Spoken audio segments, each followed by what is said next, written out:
Pamela yuko? Kosu wampotea na Jackie Ogaga. Ukimwonanga missing hivyo unajua Jackie Ogaga amecontrole.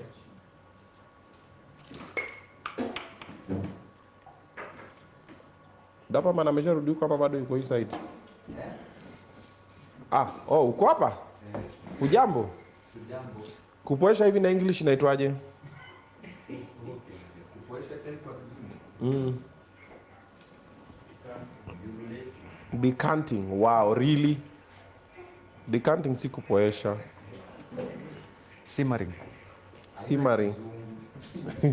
Simmering. Aeration. Poising. Poising. Yeah, poising. Like this, like that. Civic. Poising. We? Mambo ni live.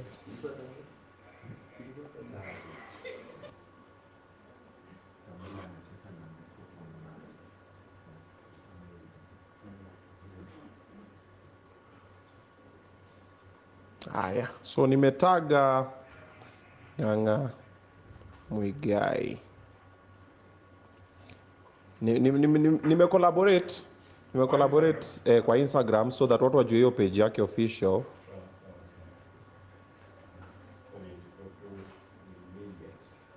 Yeah. So okay, accept it up on both pages and people will now know the page to follow.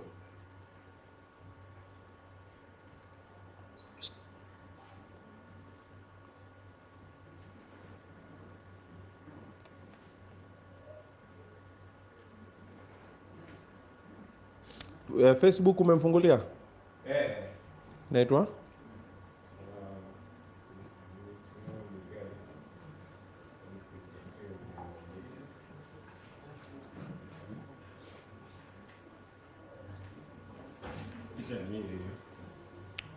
Ng'ang'a Muigai.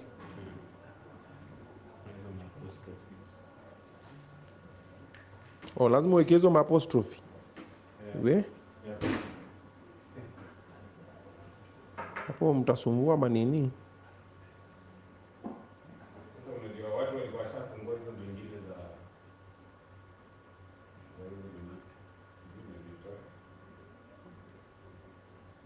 Mbona nini yangu haileti?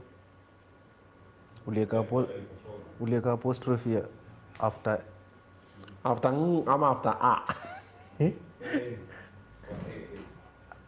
Between G na A ama between A na jina A. Hapa naona tu Pastor Ng'ang'a. Ng'ang'a. Davido rada. We na dapa rada. Mbona unasumbua Davido? Wacha Davido afanye kazi yake. Dapa tu ufai kuwa hapo. Hata nashangaa mbona uko hapo. Umefukuzwa huko kwa shisha. Nataka kwa viti za wenyewe. Meka mguu juu. Mmekuja hapa mmetulia. Niko jamaa nadai aje. Dapa man, chapati 12 zimeenda wapi? Ulibeba chapati 12. Okay, first of all, ulibeba chapati 12 kutoka wapi? Ilifikaje ukaamua unabeba chapati 12? Dapa man, na umepiga suti. Anavalianga hapa. Sio hivyo. Unavalianga suti hapa. Mwache nijibu. Dapa man, kuja huku. Kesi ni hapa. Kuja kesi iwakie hapa kwanza. Enda uvae suti yako kuje nayo.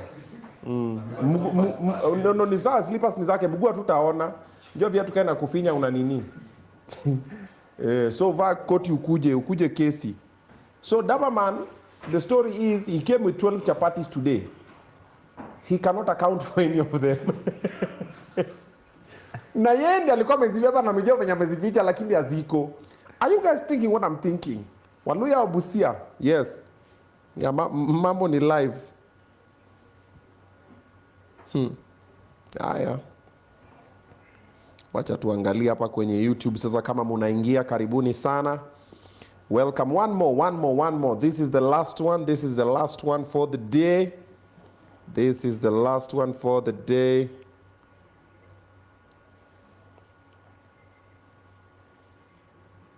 Davido, mimi ulininyimanga nini maka mimi natumianga tu data zangu.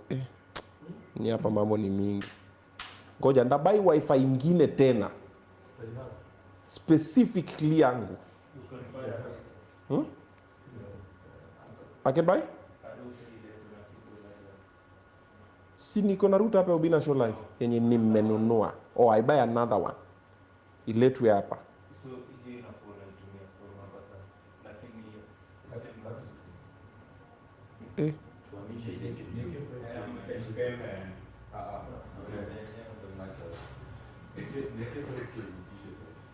Nikuweke 5k. Uitishe wifi ingine weke hapa. Na yenye nimeshalipia amunipay. So this nikupe 5k umuvishe internet kutoka pale mpaka hapa. 5k. Unaniona? Na kama niko nimetoka kushago juu. Okay, tunafanana yes, but well. Dapa man. Kuja case. Dapa man, njoo. Kipaza sauti. Oh, mpatie tu ashikilie tu hivi basi because sasa ameamua nataka kuja na microphone.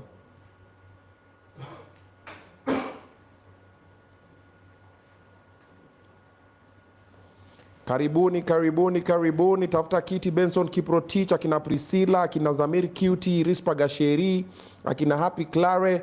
Civic classes are about to be in session. Chebe, nimekucheki ama Chebi. Felix Henry, nimekucheki uko pala. Akina John, Mark Mutethia, akina Lucia Kinyi, Clinton Manono, Lemo Hillary, karibuni sana. Simama one suti.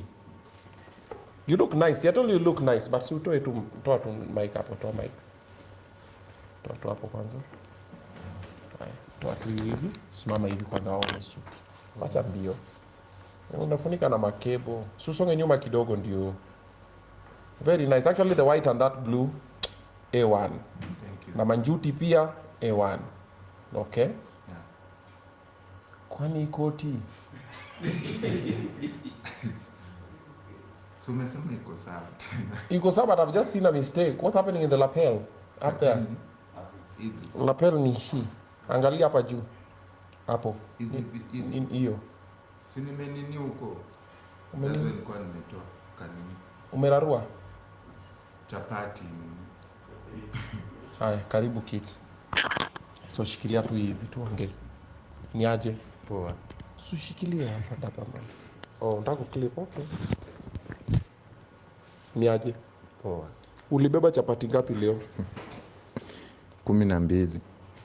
Kutoka wapi? Jana nilienda chama. Tunakuwa na chama ya Waluya.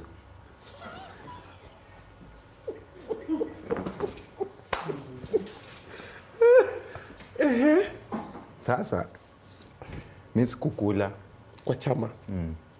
kwa tu kunywa tu chai kidogo, nikabeba chapati. Kwa chama ukabeba chapati 12. Kwani Sasa hiyo chama walikuwa mpika chapati ngapi? Sina kwa ni chapati mingi. Chama iko na watu wangapi? Tuko wengi. Kwa almost 120. Waluya wa Nairobi. Nairobi. Hiyo chama ilikuwa wapi? Jakaranda. So mnaambiananga nini kwa hiyo chama? Si tunamwagiananga tu, tunatembelea mtu, tunaona chenyana, tunamnunulia. So kwa Jakaranda mlikuwa kwa nani watu 120? Kuna boy fulani ni huko Nambale. Kwa tumeenda kwa, ilikuwa siku ya kuenda kwake. 120 people. Mukafit. Sasa ni nje, kama nyumba ni ndogo tunakaa nje. So mlimpea nini? Maunga, blanketi, matu. Na wewe ukatoka na chapati 12. Sasa ina depend uko na shares ngapi kwa chama. Eka uko na share 2 3 kula venye unataka. Ikikushinda beba. Share moja ni pesa ngapi? Tunamwagiananga 500 kila Sunday. So every Sunday mnatoa 500. Okay, kama mko watu 12, so ni 1200 times 5. Ngoja, mbona nidia jifungui? Sasa imepotea wapi time mnaitafuta? Sasa 500 bob times 120. Yenyewe hiyo ni pesa mzuri. That's 60 Gs. Sasa tunamwagianga kila Sunday tunaenda kwa mtu. Okay, unakula wewe. Unakula wewe. Niko na plan. I know a business we can do. Ya 60k. Si nikipewa ndakwambia. Sawa. Siniambia nilete tu hiyo do, ndena nifanyie hiyo biz alafu ikilinda kuletea. Mimi nimeplan kununua kisiagi. Akiwaluya. Okay. So wewe uko na shares ngapi kwa hiyo chama? Mimi niko na share 4. So ndo unakula venye unataka. Share moja ni pesa ngapi? Sasa sinatoa hiyo 500 mara 4. So unatoa 2000 every Sunday. So basically unaweza kula hii 60 mara 4. Mara 4. Sindazo nimekuambia niko na plan ya kisiagi. Okay. Smart move. So chapati 12 ulitoa huko kwa chama jana? No, kuna zenye nilikula, alafu sasa hiyo ikanisinge maliza yote. Kama ulikula ikabaki chapati 12 na ukalala nayo kwa nyuma na ukuzikula, kwani ulikula chapati ngapi? Bosi, sasa pale unakula kulingana na nguvu yako, juu imepikwa ni mingi, imekuja kwa nini kwa ndoo hivi na chai kwa binika na 10 liters hapo. Chai kwa 10 liters na binika. Binika? Ati unakula kulingana na uwezo na nguvu zako? So ukabakisha chapati 12 ukabeba. So ukukula breakfast kwako? Kwangu asubuhi leo nimekula mayai. Okay. Alafu chapati nikabeba. Ulizibeba wapi? Kwa timu.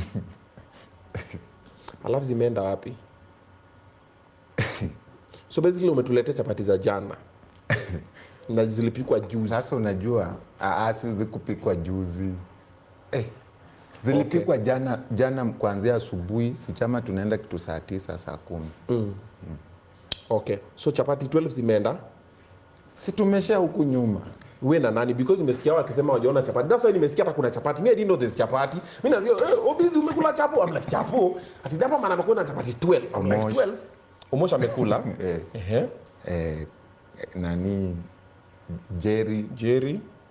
Mluo. Kimeu. Na mimi.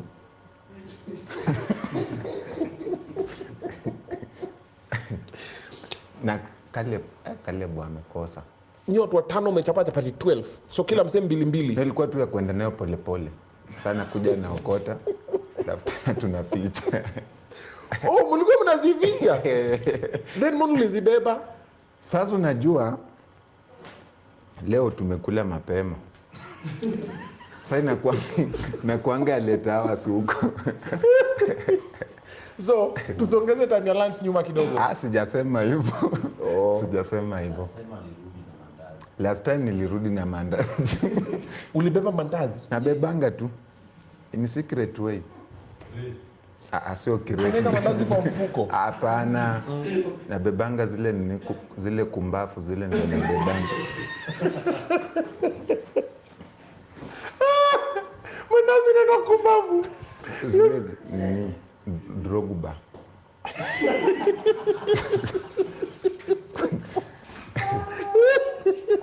Hiyo ni KDF. Hizo ndio nabebanga. Okay. Just for backup. Unabebanga ngapi? Paketi 2-3 hivi. Sina kwa na star. Packet moja ziko 6. Unabeba packet 2-3. So every Monday you come with 18 kumbafus and I've never known you carry kumbafus or I've never been given. Wow, that man. Hapana, sasa unaona ile siku ya mkate nini mkate walisema eti unanunuanga. Sasa hizo ansaidianga huko nyuma. That's why unionangi huko. So unakula mkate yetu? Hapana, mkate sikulangi. Kumbafu yote. In fact kuna watu pia tunashare tu nao huko. Packet 3, 18 kumbafu dapa man. bosi ite tu basi KDF acha kusema kumbafu. Okay, 18 KDFs mnakulanga tu kwa nyuma. But nikikuja naye asubuhi unapata msana okota ana bite. Ikifika hiyo jioni imebaki maybe packet moja. So it's just me who does not know what has been happening under my nose. Korea. I thought we was a team. Anakulanga. Akoriri. Akoriri. Jamaa amekuwa anabeba KDF every week Koriri, sema tu ukweli. Hujai kula kumbafu yenye nimebeba. Hujai kula kumbafu. Sawa tu. Kama umeniruka ni sawa. Kevo? Mengele hapana. Mengele. Anaitwa Mengele. Kwa nini? Davido? Davido hata kumuona huku nyuma ni ngori. Sasa huku nyuma ndio kichini. Nick? Nick ndio kugawa. Amenyamaza hapa na uso round. Kumbe mtu mwingine zangani mwana ananona. Unataka wewe mkate, kuna time ulikuwa unabebanga mkate unakuja unanyima watu. Sijanyima mtu mkate. Kuna siku mlikuwa mnakimbizana hapa na Munez story ya mkate. Sasa Munez unaona bosi Munez issue na mkate na Munez ilikuwa nikibeba anaitaka mpaka madume umeweka utapata haiko yeye na kabudasa. Sasa unapata mkate haiko alafu pia inakuwa tena ni vita. Mbona hujampea? Okay. Yeah. Okay. Sawa. We asante. Unataka kuingia chama? Aha. Ukiingia hivi tunakuja kwako wa kwanza. Tunarukisha mtu laini sasa. Wataki kwangu. Juu tunajua Wangu ya 120. Unaona? Hiyo 60 damu na vya mtu mshaikula. Lakini unajua sasa wakisikia tunakuja kwako. Hiyo siku tuna change budget ya mandazi ama nini chapati. Sasa unatupikia ugali. Yes. Sasa kwako tukuli chapati ama ugali tu. Okay. Sasa tutaorganize ni ujoin chama. Mr. kujoin chama. Wewe enda tuanze kipindi tuna mgeni. Sawa. Muigai ni shida za familia. Unajua wewe kama mzazi unasikia watu wanang'ang'ania chapati. Niko like chapati? Ndio naangalia unapata kumbe muda amekuwa na bebanga chapati hapa. Na mambo inakuwa ni live. Na kumbe akina Korea wamekuwa wananipanga but well. Niko tu sawa. Karibuni sana. Naona mumeshajaja. Now let me big you up. Wacha ni kubig up kidogo. Acha niangalia kina nani wameingia hapa. Alright, akina Happy Claire of course wameshaingia, kina Gladys wako hapa. Karibuni sana. Ati chama cha kukula. Yeah, that is true. Hiyo chama hiyo ni chama cha kudishi. Karibuni sana. Akina Zipi karibuni sana. Nimewacheki mko hapa, mmetafuta kiti ukae chini because the conversation we are about to have is going not to be as light as tumeanza hivyo ndio sasa roho itulie kidogo kwa sababu tunataka kukuongeza pressure. Tunataka kuongeza pressure. Ni wanasema outfit za Dapperman siku hizi ziko sawa. Tunataka Fardosa. Hata mimi natafuta Fardosa by the way. Fardosa was to come today but I think they are going to Mombasa. Wanasema wanaenda Mombasa so probably next week inshallah. Na pia nyinyi mkiona Fardosa huko mwambieni Obinna namtafuta akuje next Monday. So ile timu yetu yote ya TikTok, ile mbogi yote ya TikTok, Rumama Rwangu wa Gulf, wale wako hapa nini pangeni mambo yenu, ambieni Fardosa ni aje Obinna show live on Monday. Akuje hapa. Na mnajua nyinyi mkienda hivyo of course you'll make it happen. Okay? Of course mtaweka ifanyike. Lydia Njoki, Ernest Shitoawa, Franklin Okore, mapema ndio best, Samantha Mbone, Mili Ngaira, karibuni sana. Welcome. You're right on time. Bado tujaanza kipindi, so usiogope.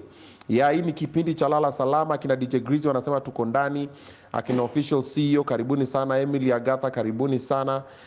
Clinton Manono nimekucheki. Asuke Boy karibu sana. Nzala Sam karibuni sana. All right, Davido.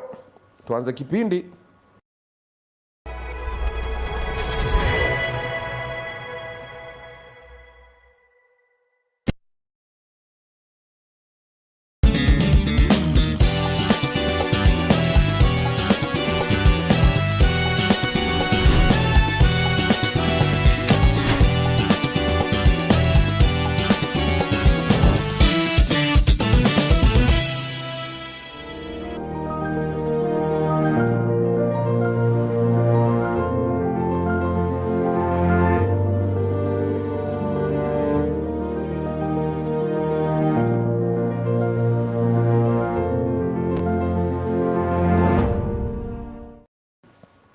What's up, everybody? Oga Top is in the building. Welcome back. Welcome back. It's Monday, and when it's Monday, it's time for Obinna Show Live. Most definitely, we're going to be inspiring you and motivating you. What we aim to do on this show is educate you, but above all, entertain you. So, kama hujajifunza kitu, unatoka na furaha, umepata good vibes. We start your Monday on a high. That's what we intend to do. If you're just tuning in, God damn, you've missed a lot. We just had Mustafa and Naughty Flow. Mustafa just proposed, man, on the show. And Naughty Flow said no. Man. Ameamuka bana magoti akatoa hapo chini. Okay, it was something. You go and watch it for yourself, all right? And they also have a brand new song. It's called Katika. Check it out. Comment pale kwenye YouTube zao na social media zao as well. Na wale wenye wanafanya my events, maze give Mustafa and Naughty Flow some gigs pia. Waweze kuweka bread ama some unga on the table. Alrighty, before that one, we also had another interesting conversation that also you need to go and check it out and see what it was about. And then before that, way before that, we also had another interesting conversation as well. So also go and check that out, because if you missed that one, kidogo. So there's a lady, first of all, who has picked a fight with Kenyans. She's known as Aisha Feruzi from Tanzania. Amekuja akasema mambo mingi hapa. Mademu wakakasirika, karibu apigane na Pamela hapa. And before that, tumekuwa na convention ya 1 term versus 2 term. That is almost 1 hour versus Mjukuu. Na pia ikakuwa very interesting. So go and catch up on that one. However, you're right on time for this one. All right. So this one, we're going to be having more of a civic education, because the person that we are having is an economic right advocate, is a brand strategist, is a political leadership trainee and trainer, and also is a constitutionalist. So we're going to be having that conversation in a short while. This show is coming live to you, of course, from Samaki on Othaya Road. Tuko hapa Kileleshwa. Ufika tu Kileleshwa, uliza, samaki wapo, atakuonyesha. Fika hapa, jaribu seafood nzuri sana. Hata wewe utafurahia. Alright, na kwa wale wanasema seafood kidogo nini? Tuko na pizza na pia tuko na nyama choma. Alrighty, for the first time on Obinna Show Live, this gentleman has been making a lot of waves pale kwenye social media. There's a video of him lecturing people on the Constitution. I'm about the Constitution in town. It went viral. It has raked millions and millions of views. And finally, he's here. Makofi tafadhali. Ng'ang'a Wangari Muigai. I said it right? Yes. How are you? Very fine, sir. Uko fiti? Uko fiti sana. Karibu sana. Thank you. Hii jina katikati Wangari imetokea wapi? I'm named after my grandfather, my maternal grandfather and grandmother. So my mom didn't get a chance to get a daughter to name after. So Ng'ang'a is my grandfather, Wangari is my grandmother, and then Muigai is again my grandfather. You have surnames zote. No, there's a name there that I didn't like, so I never like using it at all. For real? Like an English name? My name is so long. Okay. Like in our family, I'm the one who grew up with too many names.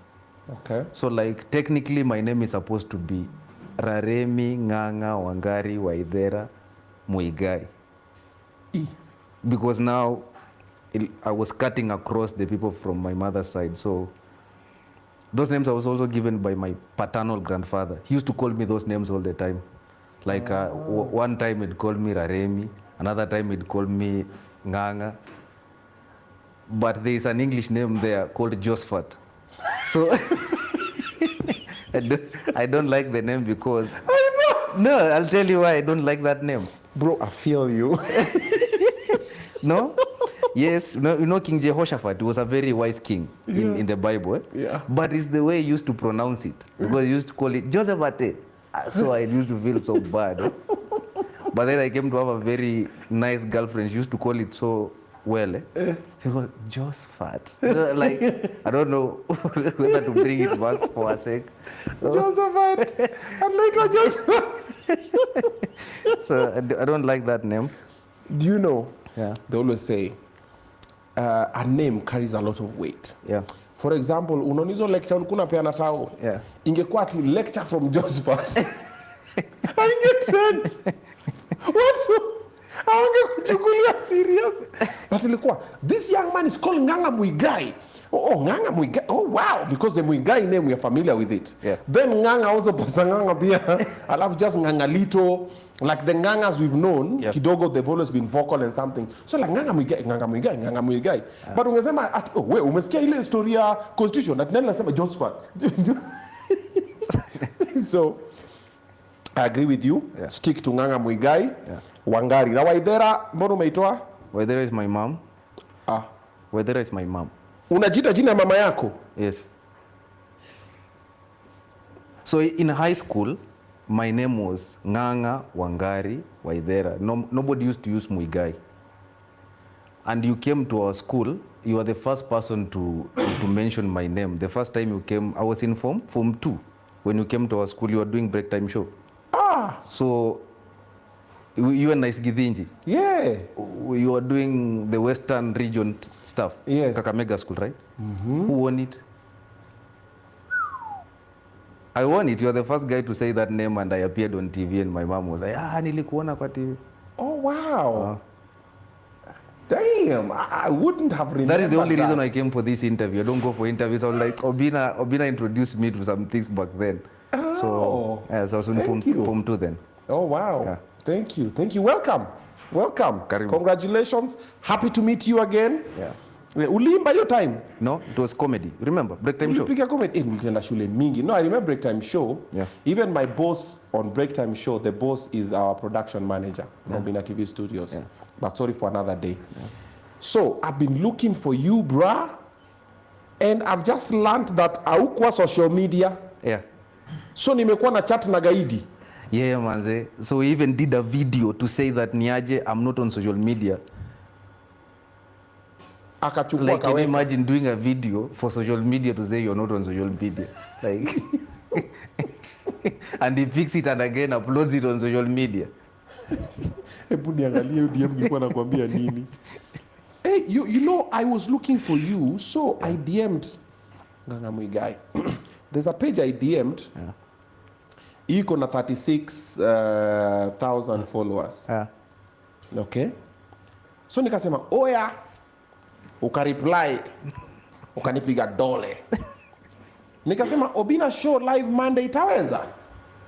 This was Monday last week, 7th, actually it was 7th August, 5:10 p.m. Yeah. Then Monday ukafanya. Then Tuesday nikakwambia Obinna show live itaweza, ukalenga. So the Tuesday the next week, ile wiki ingine, nikamwambia yo G, on Wednesday ukaniambia let me check my schedule, will get back. Nikakwambia asanta. Sasa huyu guide si wewe? No, that's not me. Okay, anaangalia schedule gani? Yo. I think I told you how I knew about you looking for me. Yes, but the guys don't know about it. That was a different video, so you can just say. So I jog every morning and every evening. So You jog twice a day? yes. Kwani unakimbizwa na nini? Na ukusikia tu fiti. Okay. So nikipita place fulani just where I live. Yeah. These guys insisted What's your border? on me stopping. So kuna msee insist sana mpaka nikasema okay, acha ni stop. Akaniambia Obinna anakutafuta. I was like Obinna akaniambia anakutafuta. Nikamuuliza uliona wapi? Akaniambia kuna hiyo show yake alikuwa na songa, enda uangalie the second hour 25th minute. So nilienda tu nikafungua hivi laptop nikaona second hour 25th minute somewhere hapo. Nikasema okay, ndio nikacall mzee wangu Don, nikamwambia niaje, nasikia Obinna anatafuta. I was like tuende kani Obinna tuende. Oh wow. Yeah, that's how I knew. Wase wangu wa boda juu unakwanga watu wangu mazee strong. Mimi wase wa boda nikibizana Obinna titi ni pipi niaje poa nini.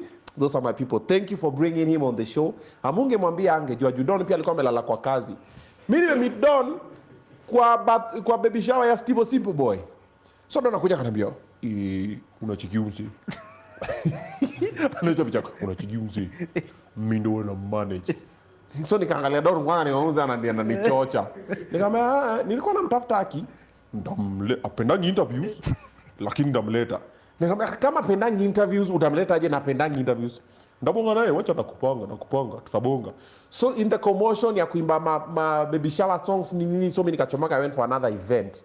So later ka text, ulichomoka? Na tulikuwa tumeongea, nikamwambia unamtaka? Nikamwambia wacha nibonge naye kidogo, what's needed? Niambia picha ametuma, tutakuwa hapo. I'm like ametuma bio sha. I'm like this guy is moving so fast. So Don, thank you. Ulipatana wapi na ugaidi? Msee mambo yake in case you don't know Don, songa hivi wakuone, songea hapa kwa light wakuone. Huyu ndiye anakimbiza page zingine pale social media. Huyu ndo mwenye Nairobi Gossip.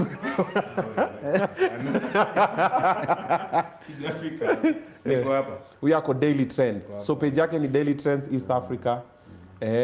Huyu ndo Don sasa. Yeye ndo ana manage. And he was not on social media. Hizo pages ni scam.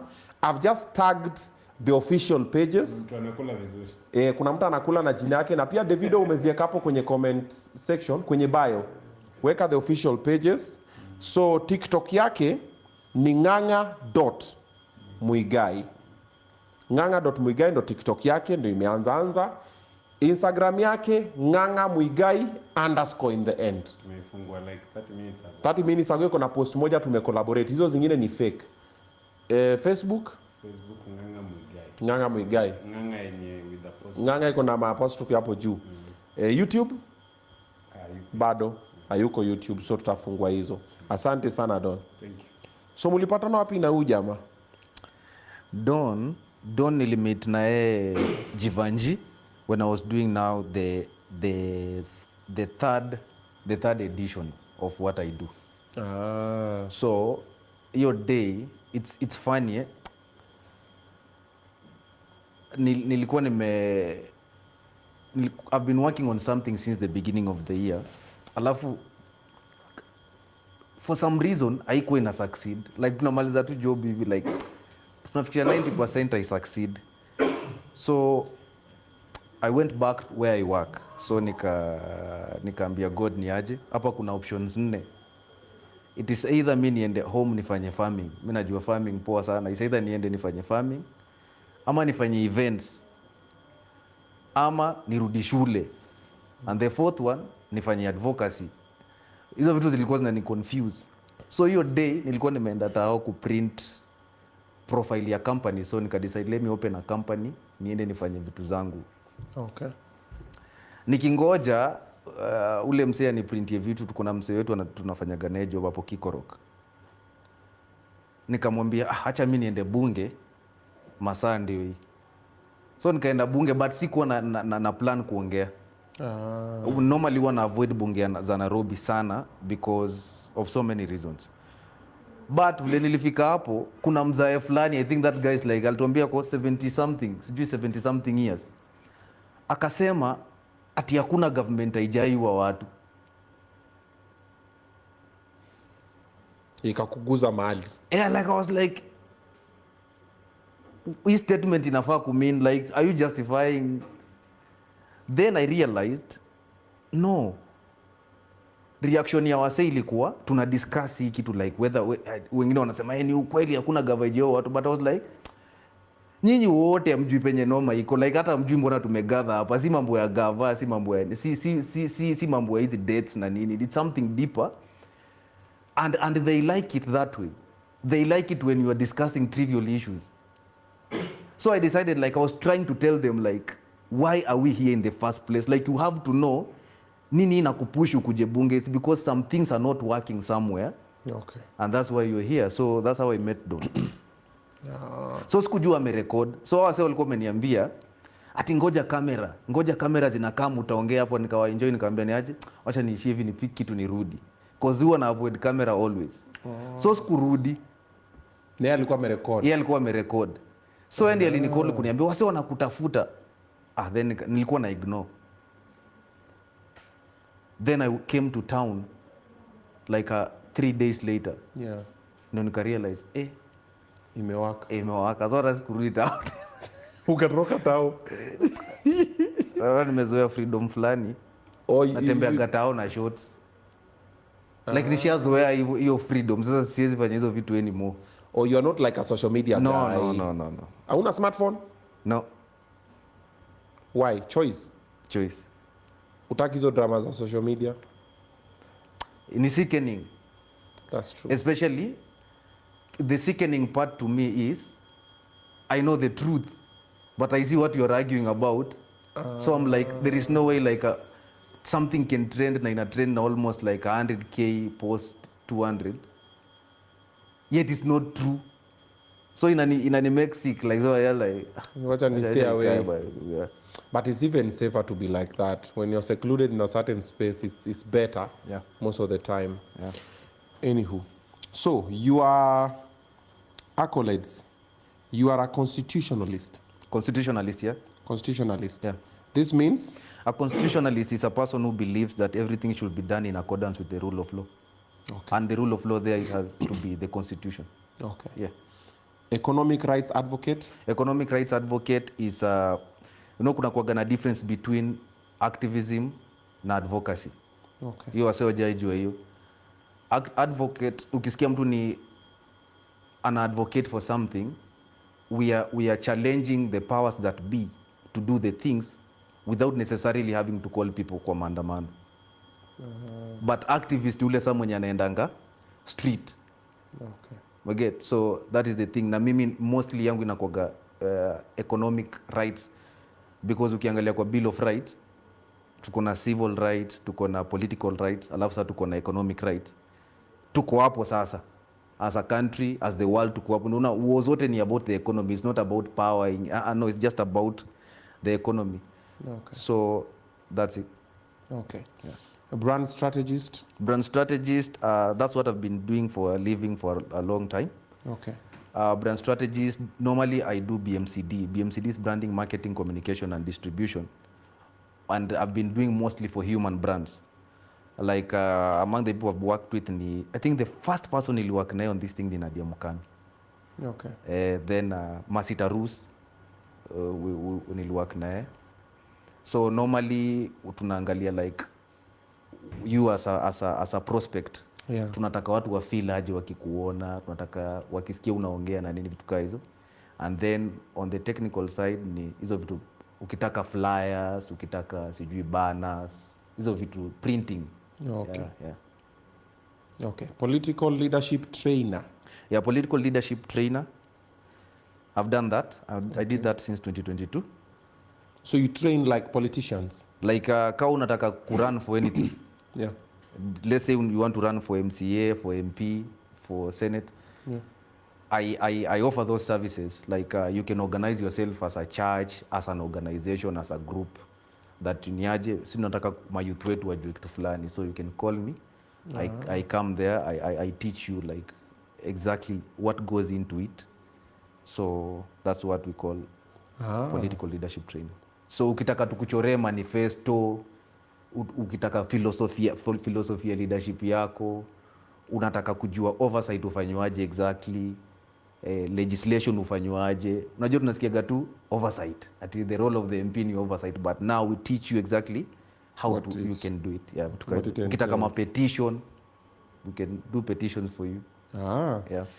This ulizisomea ama ni skill too that you've gotten from? Unfortunately, so I don't know if wewe unataka kuniseti kwa parents wangu. Unajua haya ishawaka washajua. hawajuangi nili drop out. So to compensate I have to read a lot. I have to sound smart, like they have to see the progress. Utafanya chai vile na mapua. Sasa hata sasa ungemaliza tu shule, now you wouldn't have to read a lot to compensate. You have to seem sharp. Yeah. Our school fees. Najua budangu, let me tell you, my dad knows a lot. A lot, like budangu anajua vitu mingi mpaka I think that's why he suffers. Like by the way, yeah, you know, knowledge makes you suffer. Yes, the more you know, the more you he suffer. He suffers so much. Yeah. Ukiweza ongea na yeye anakuambiaga vitu yani in detail mpaka anza ku stress. Oh yeah. So stakangi kumnyima hiyo pride. So like hata nikienda na yeye place like it's been long since nikuwe naye tunasumbua nanga. But kenaga na yeye place anime unajua nasoma law. You are studying law? Yeah. Ulifika KSL ama ulikuwa tu? No, hata sijamaliza nini. Kwani uli drop out first year? Undergrad, so sijamaliza so. Why did you drop out? Mambo ni mingi. Budangu alinipenda sana. Hadi akauza shamba niende shule. But mimi nikapiga hesabu ya hiyo don nikaona mimi nilipita exam yangu primary, nilipita exam yangu high school. I think babu wino pia alichangia kukaa shule sana mpaka like sintakaa tu hata babu alikaa shule. Eventually ndiye amekuwa ni so I had to do other things kidogo. Ndio. So ulitoroka na pesa ya school fees? Sikutoroka, niliweka kwa matumizi mzuri. Matumizi gani hizo? Si ndio maana najua mtu zenye najua like na biashara kidogo hapa na pale. So ilizaa matunda ama kilikuramba huko kwa nini? Nishaisafa. So mambo ni mingi. Wow, okay, that's interesting. Yeah. Hey. So how did you end up starting going to bunge la Mwananchi? I've done bunge since 2022. So what I've been doing is I read Mwai Kibaki's book. It's called the Kenya's Economist. Okay. Iliandikwa na Ezekiel Alembi. Okay. So Kibaki akitaka kustadi vile economy na work alienda akakuwa Donda. Kibaki alikuwa Donda immediately before ataende campus na nini, after high school alikuwa Donda. So alikuwa anauliza hao wase kwa nini kutoka hapa mpaka hapa ni this much na ni nearer, yet kutoka hapa mpaka like a further place ni cheaper. Like he wanted to know how the economy works. Okay. And he realized most of those people don't even understand. So I wanted to understand so much governance from a common man's perspective. So nilikuwa naendaga bunge tu nasikiza. And also being an ardent follower of Raila Odinga, so I used to be there all the time, you know, like kusikia tu hizo discussion Raila versus Uhuru, tena sijui handshake, tena sijui then so I used to be there. But the advantage I had is that I knew the constitution. So hiyo ignorance ndio ilikuwa inanibo. When I see people are getting into a heated discussion, but the whole point is wrong. Yes, you are arguing, but the argument is not based on anything, you know. It's just based on emotion. And you know, ignorant conversations zinakuwaga emotive. Yeah. Oh, okay. So you always just go and just stand there and just listen? Yes. But bunge yangu meja yenye niliyeifanya, kuna mtu aliyenipatia job in Eldoret. So alinitoa huko kanipeleka LD nikamchorea hizo ma strategy, alikuwa na run for office. So hiyo ndio nilijipata LD 2022. So hiyo time nilikuwa nikipata ngao free time. By the way, bunge Eldoret ni more vibrant kushinda bunge ya Nairobi. Yes. So I used to go there nikiwa free most of the time. So nikaanzanga sasa kuwa take through. Before nikuje Nairobi, I had gone back to start the program there, hii yenye nafanya saa hii. So nilienda huko kuwachocha tuende maandamano ya what was the maandamano? Saba. Wapi? Eldoret. So nilienda Eldoret on 2022. 3rd. Yes. This year. Oh, juzi. So hiyo day niliongea bunge nikawaambia like nilikuwa na washow like why it will be hard to compete the Chinese as Kenyan entrepreneurs. Yeah. Why Eldoret becoming a city has nothing to do with you.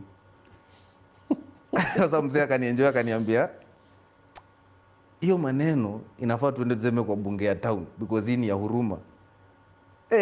Tukaenda bunge ya town.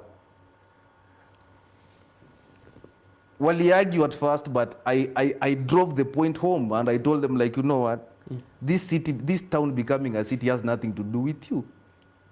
Like you guys are not even part of the plan. You guys are just value addition. There's a guy who followed me. Akaniambia uko na bahati sana au kutaja Ruto. Nikamwambia yes, because it has nothing to do with Ruto. Like listen, this is a higher thing than you. So ndio nikakuja Nairobi sasa. So ngoja mlienda maandamano ya Saba hapa kwa chocha mwende LD. Me I tell you the reason why you should go. Oh, but unajua maandamano iko na different factions. Yeah. Kuna researchers, kuna communicators, alafu kuna soldiers like kuna magunzi. So when you researcher, una research unaambia I want when you go you understand why. Okay. Yes. Okay. That's all. Sawa. Yeah. Mambo ni mingi. It seems like we're going to have a very, very, very interesting conversation. So I have a lot that I want to discuss with you. Okay. Sijui tuanzie wapi.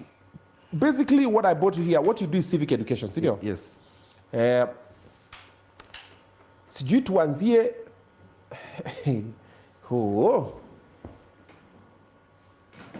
Korir, tuanzie wapi? There is so much because unaweza uliza kitu ikue before tufike hapa, wacha tuanzie hapa.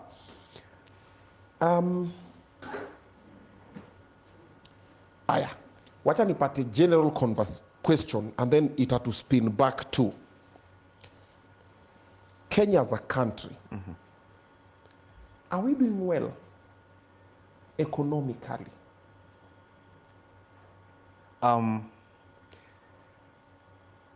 I'll give you the guidance. Okay. Tufike hapo, si ndio? Okay.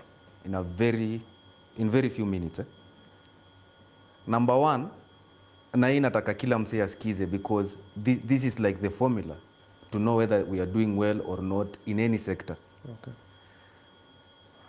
Number one, we need to know, like what I do is civic education and public engagement on PEC matters.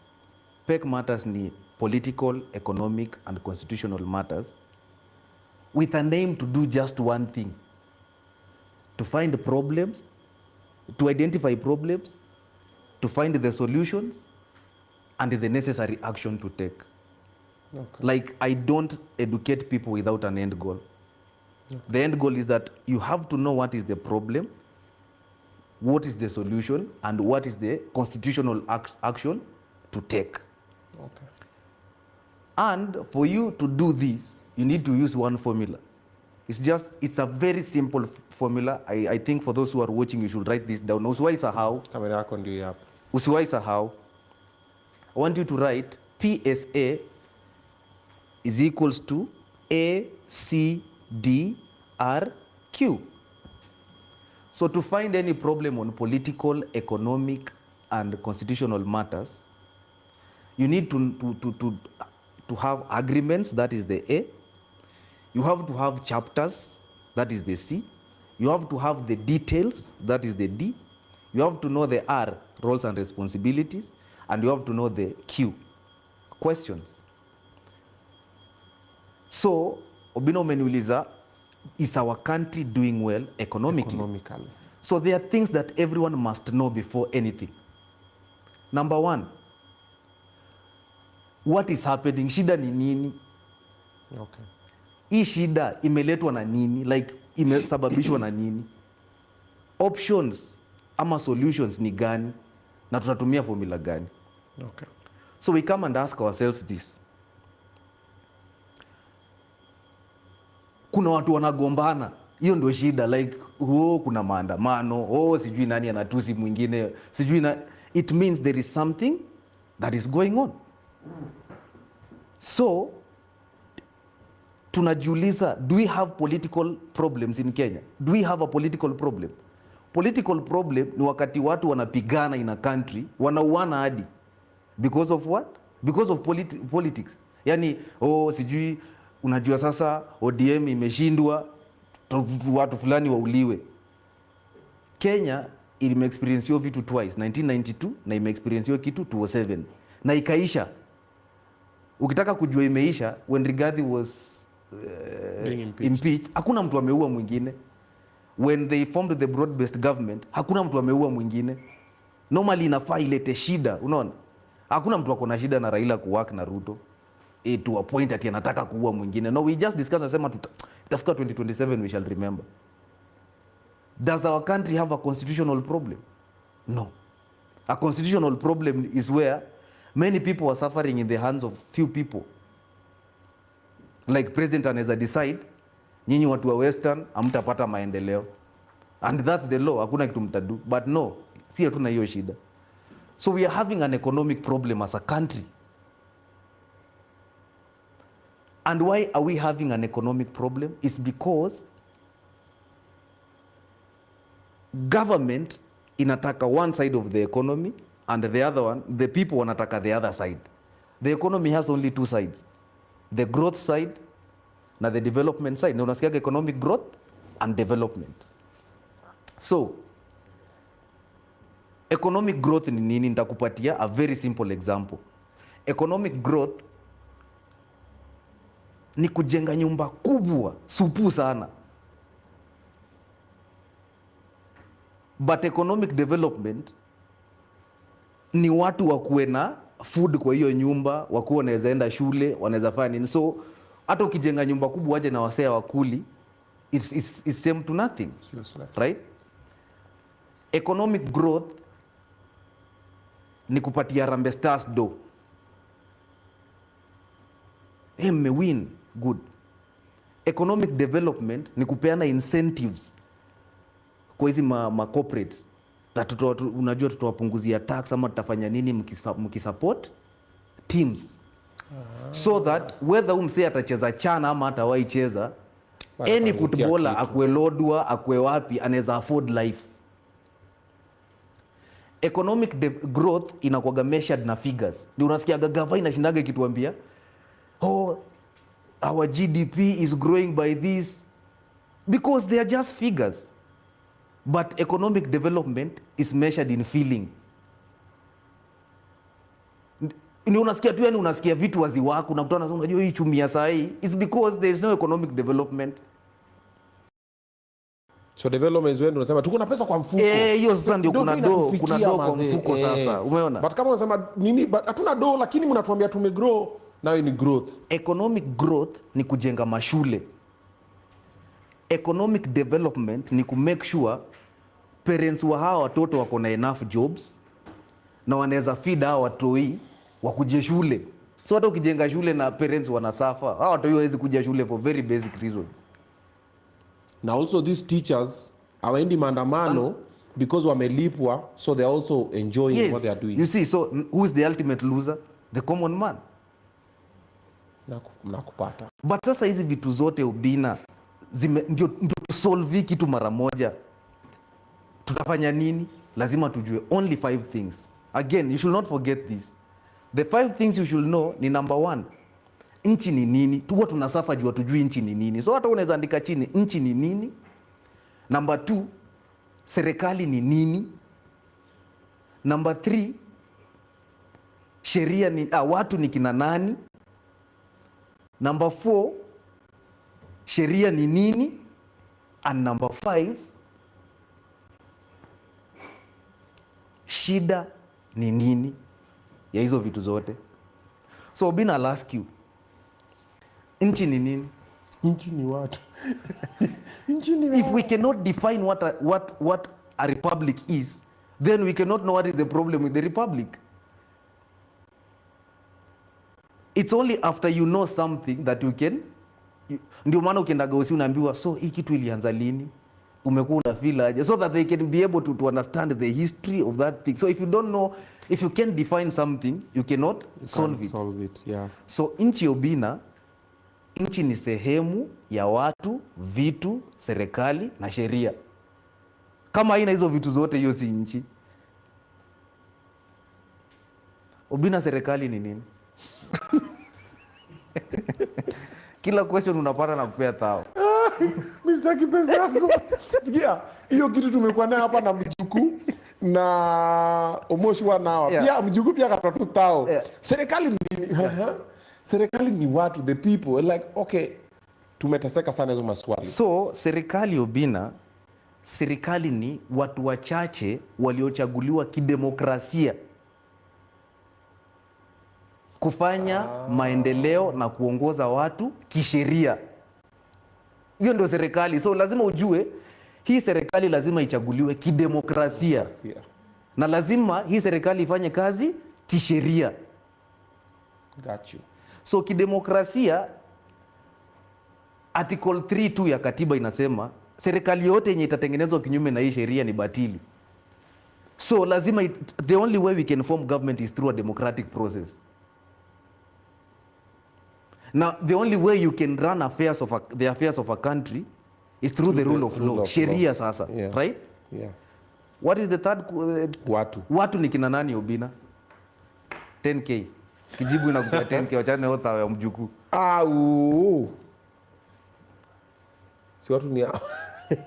You see, those things, they seem so simple, but that's what you must know first. So the ones who are being wale ambao wanaongozwa na hao wenye wamechaguliwa kisheria, hao ndio watu. No.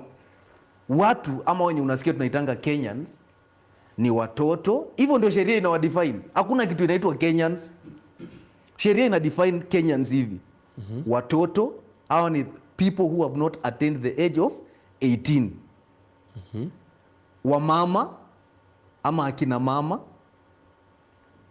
wazee, vijana, na kwa hao wote ina recognize watu wenye wako na ulemavu. So the fifth category of people in Kenya ni people living with disability. That's why ukienda kwa budget vitu zinakuwaga hivyo, like unasikiaga sijui the youth wamepewa pesa ngapi kwa budget, sijui wamama wamepewa WEF, sijui wamfanya nini. Hata parliament tumeallow wa form kitu inaitwa KEWOPA, Kenya Women Parliamentarians. Oh, people living with disabilities. Hakunaga general Kenyans. The law recognizes us like that. So lazima umuelewe ni nani ananyimwa haki yake, ndio mjipiganie. Msipojielewa mtajipigania aje? Okay.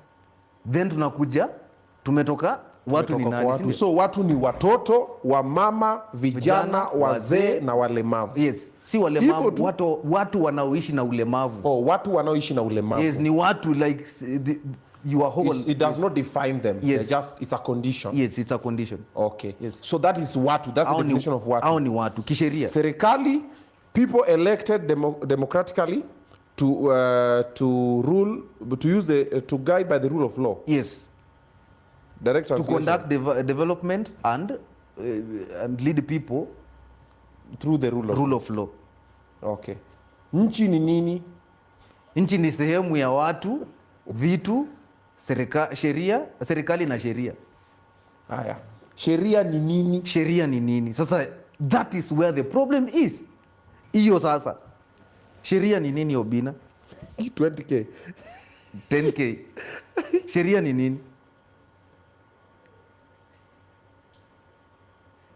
Nitakusaidia. Wacha kujifanya unatafuta na upati. Usijifanye. Wallahi ile najibu utasema sio hiyo. Sheria ni makubaliano. Hiyo singepata. Ya wananchi. Si ushajua nchi ni nini? Sheria ni makubaliano ya wananchi kuhusu vile vitu vitafanywa kwa nchi yao. Hiyo makubaliano yote tulitengeneza into one document. Inaitwa nini? Katiba. Okay.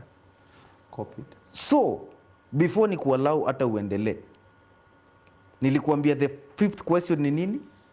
Shida ni nini? Bas, nafaa tujue shida ya hii sheria ni nini, shida ya serikali ni nini, shida ya nchi ni nini, lazima tujue, ndio tujue which action are we taking now.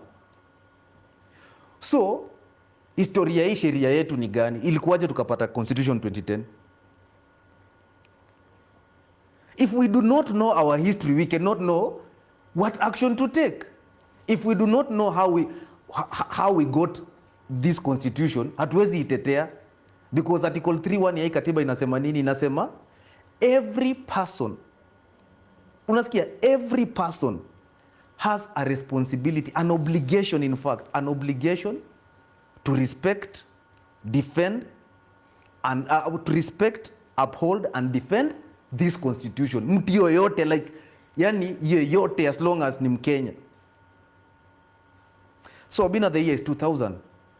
Na Kenyans wamekuwa na agitate, wanasema tunataka new constitution. Moi akasikia, akamwambia ni aje, sawa, serikali itatengeneza constitution. Hapana, Yashpalgai akakataa. Akamwambia tunataka hii katiba itengenezwe na watu. Moi alikuwa anataka tutengenezewe sheria nyingine na nini? Na serikali. Yashpalgai akakataa. Watu wajajua public participation ilianzia wapi. Haungeongea hiyo bunge, watu wajui hizo vitu zilianzia wapi.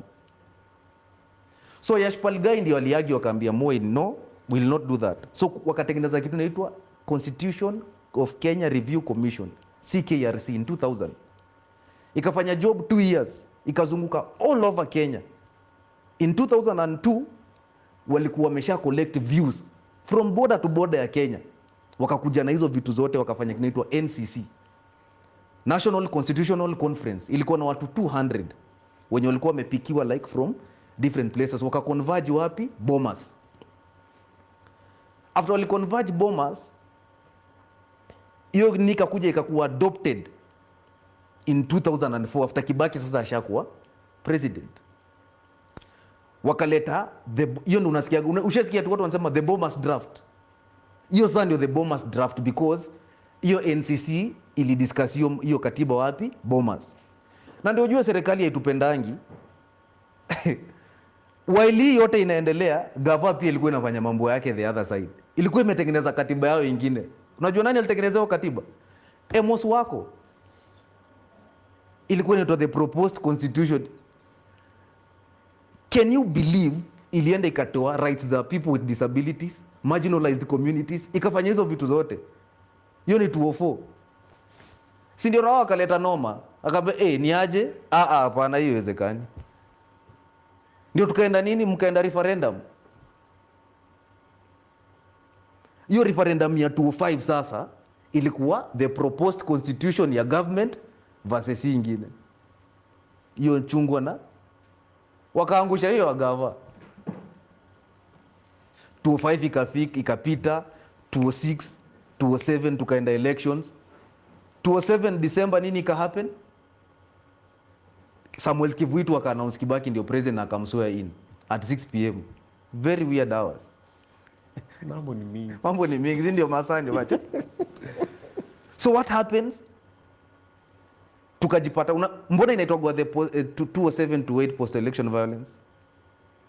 Ilikuwa December. Because ilikuwa December tuka cross over, si ndio? Yeah. So ku cross over, can you believe Kenyans killed 1300 Kenyans because of politics? In a span of 1 month. Watu wakamadana hivyo. Na 650,000 wakakuwa displaced. Wengine watu walienda in other countries. I'm teaching you the history of the country so that ukiniuliza ukume understand hii kitu. After that, ikafika hapo Februari, tukasema hapana, hadiwezi endelea hivyo. Tukaeni chini tufanye nini? Tuongee. Tukaleta nani? The former United Nations Secretary General Kofi Annan. Kofi Annan akaongea nao, akasema ni aje?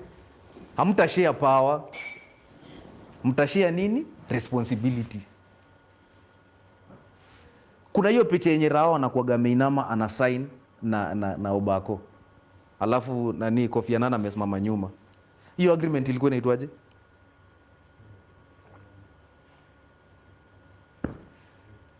Wewe uwezi niambiwe ni mtu wa Rao na uwezi jua hiyo agreement. Sikusema mimi. Sawa.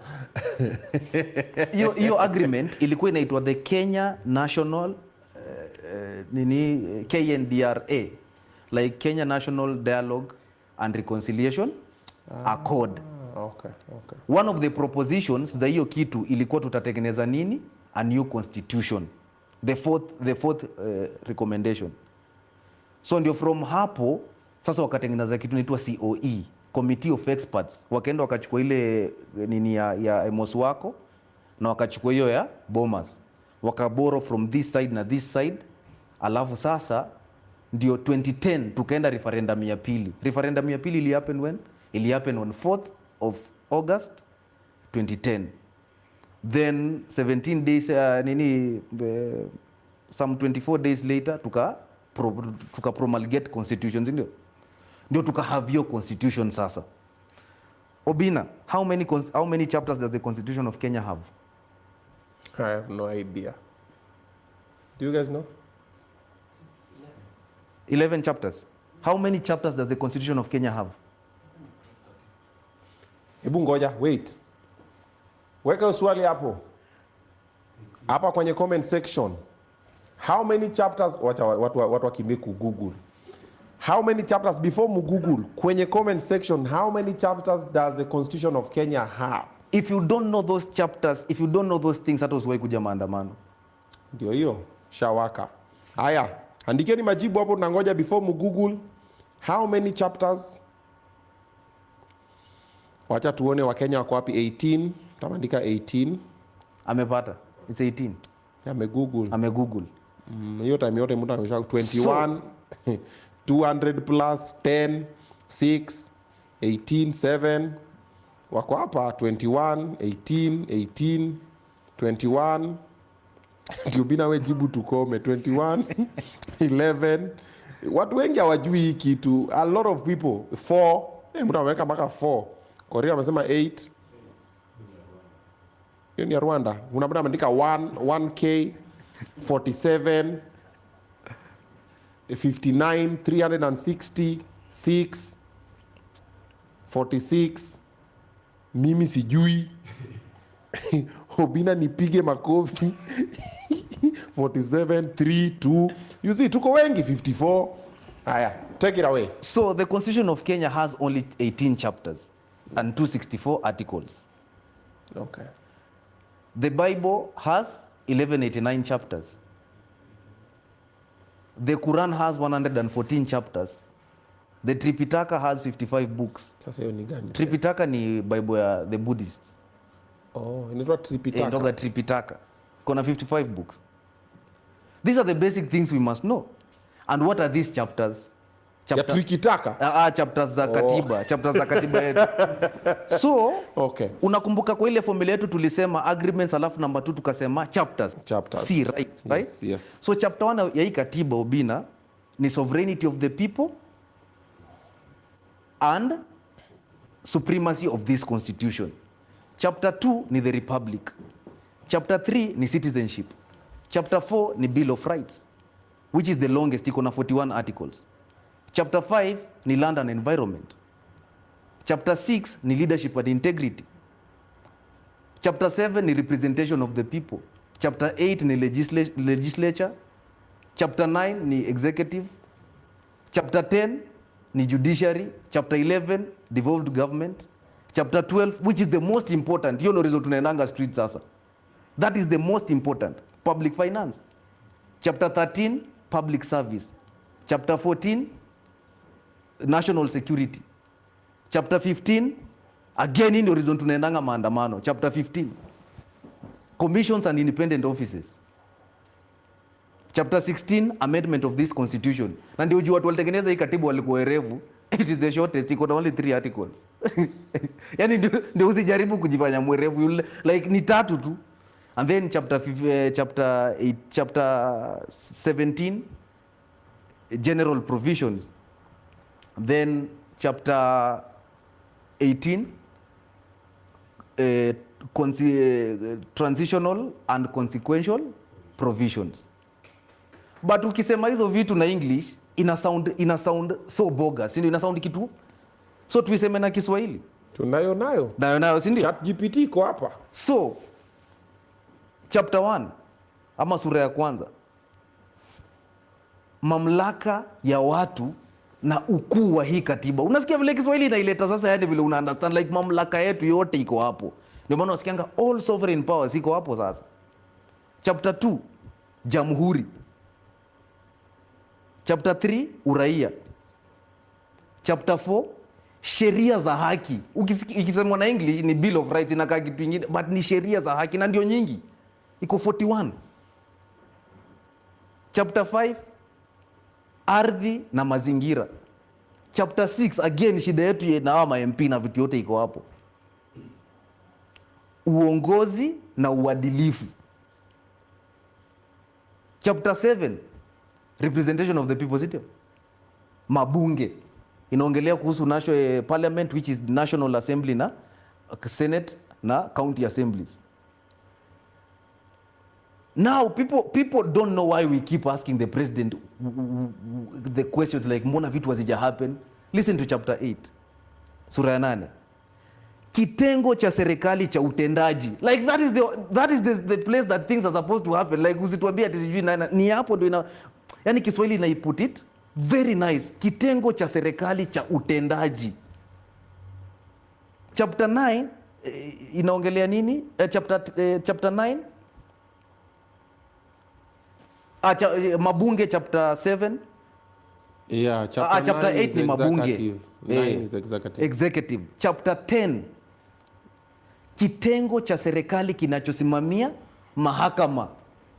Sikia tu, unaona ukisoma na English ni one word judiciary, but ni kitengo cha serikali kinachosimamia mahakama na ni huru. Ndio unasikianga arms of government, hizo ndio vitengo vya serikali. They are independent but also interdependent, ndio. Chapter 11 bunge, devolved government, ndio. Bunge la ni serikali za ugatuzi.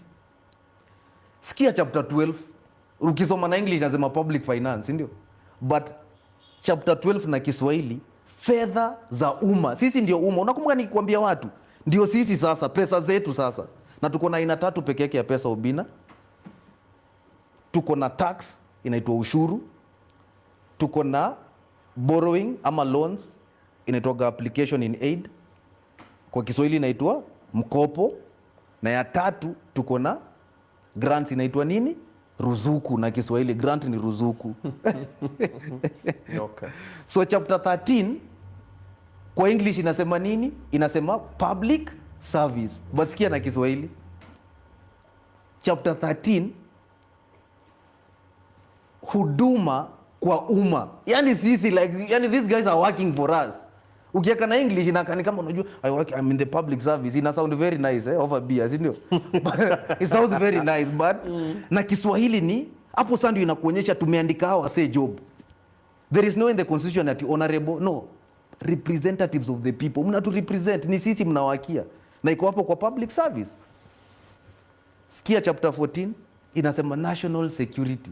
But sikia na Kiswahili usalama wa kitaifa. Chapter 15 in English inasema ati commissions and independent offices. Sounds so cool. But sikia na Kiswahili vile ina define po. Tume na ofisi huru. Kwa hivyo hakuna vile control of budget atakuja aanze kutuambia tunajua was cost. No, unasoma katiba gani to know these things. You are scared of what, na hapo hivyo you answer to no one. You only answer to that office. Kuja chapter 16 inaongelea nini? Marekebisho ya hii katiba, urekebishaji wa hii katiba. Then general provisions number 17 vifungu vya kijumla.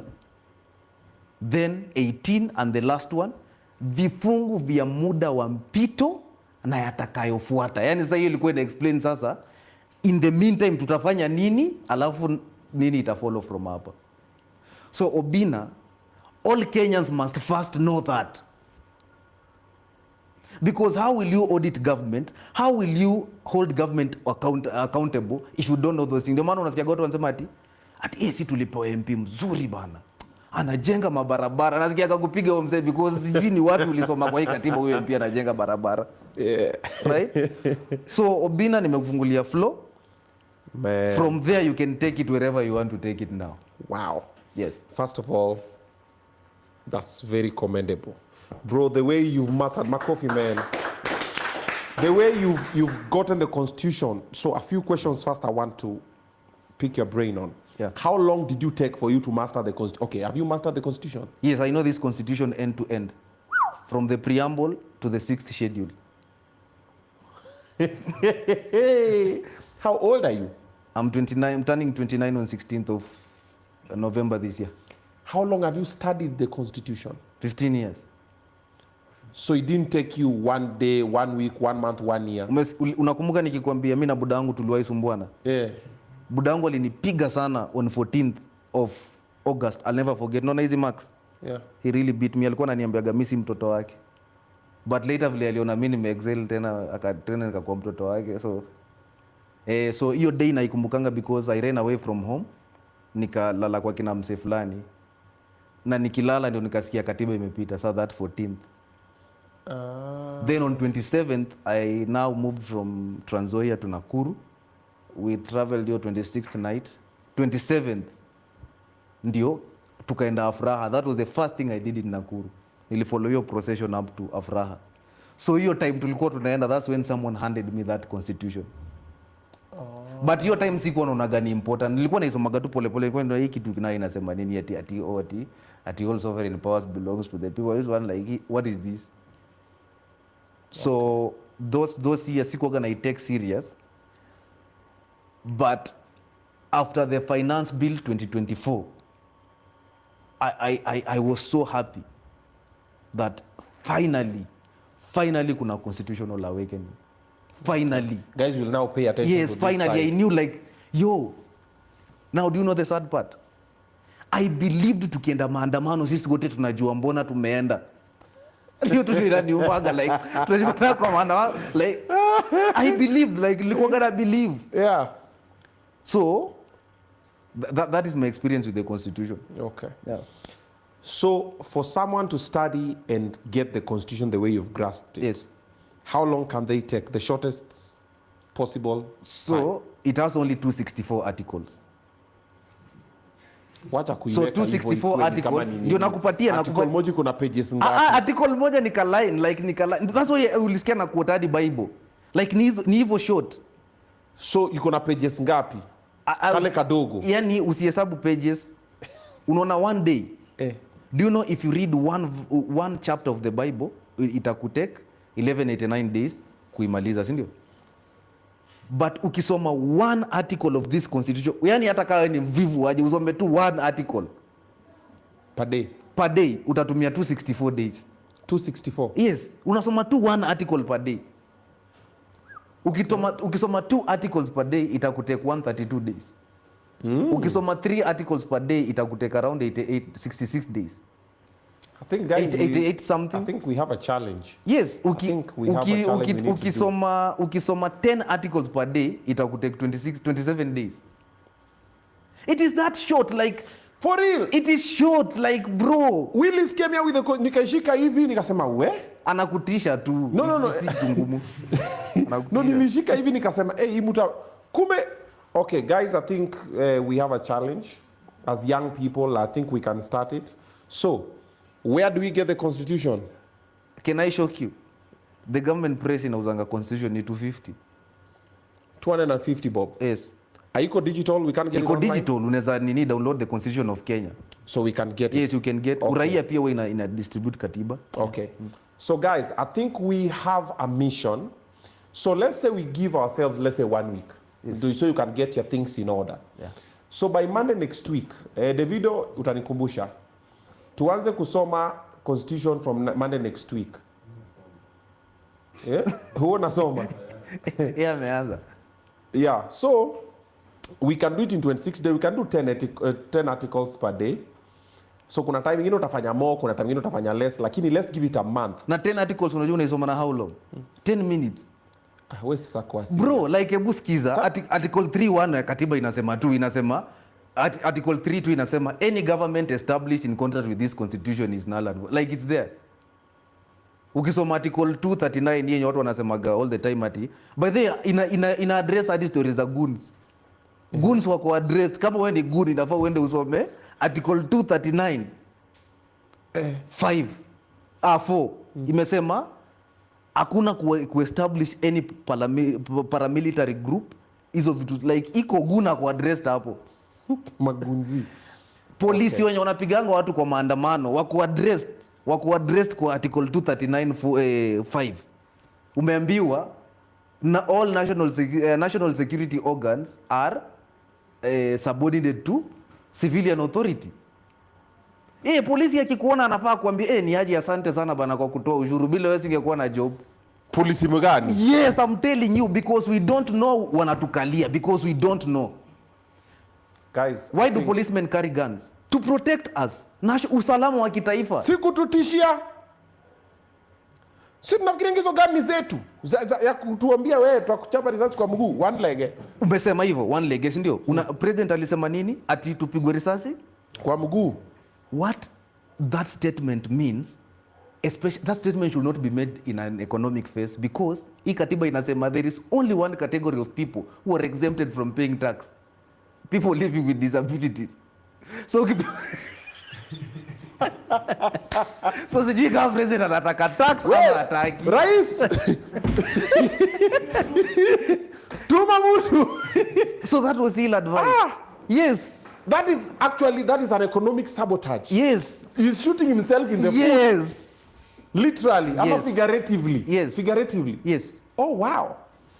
Okay, so clearly, we personally have not read the Constitution, because I've always had that thing for ikitu ni ama lawyer, na ama politician. Thank you for saying that. Let me hold you there. Okay. The mistake we make ni kufikiria katiba iliandikiwa lawyers. Hii katiba hii kuandikwa na lawyers, iliandikwa na Wakenya wa kawaida. That's why ukisoma hiyo katiba ni very literal. It is hii kuandikwa na lawyers, iliandikwa na watu, like watu. Hizo ni views za watu.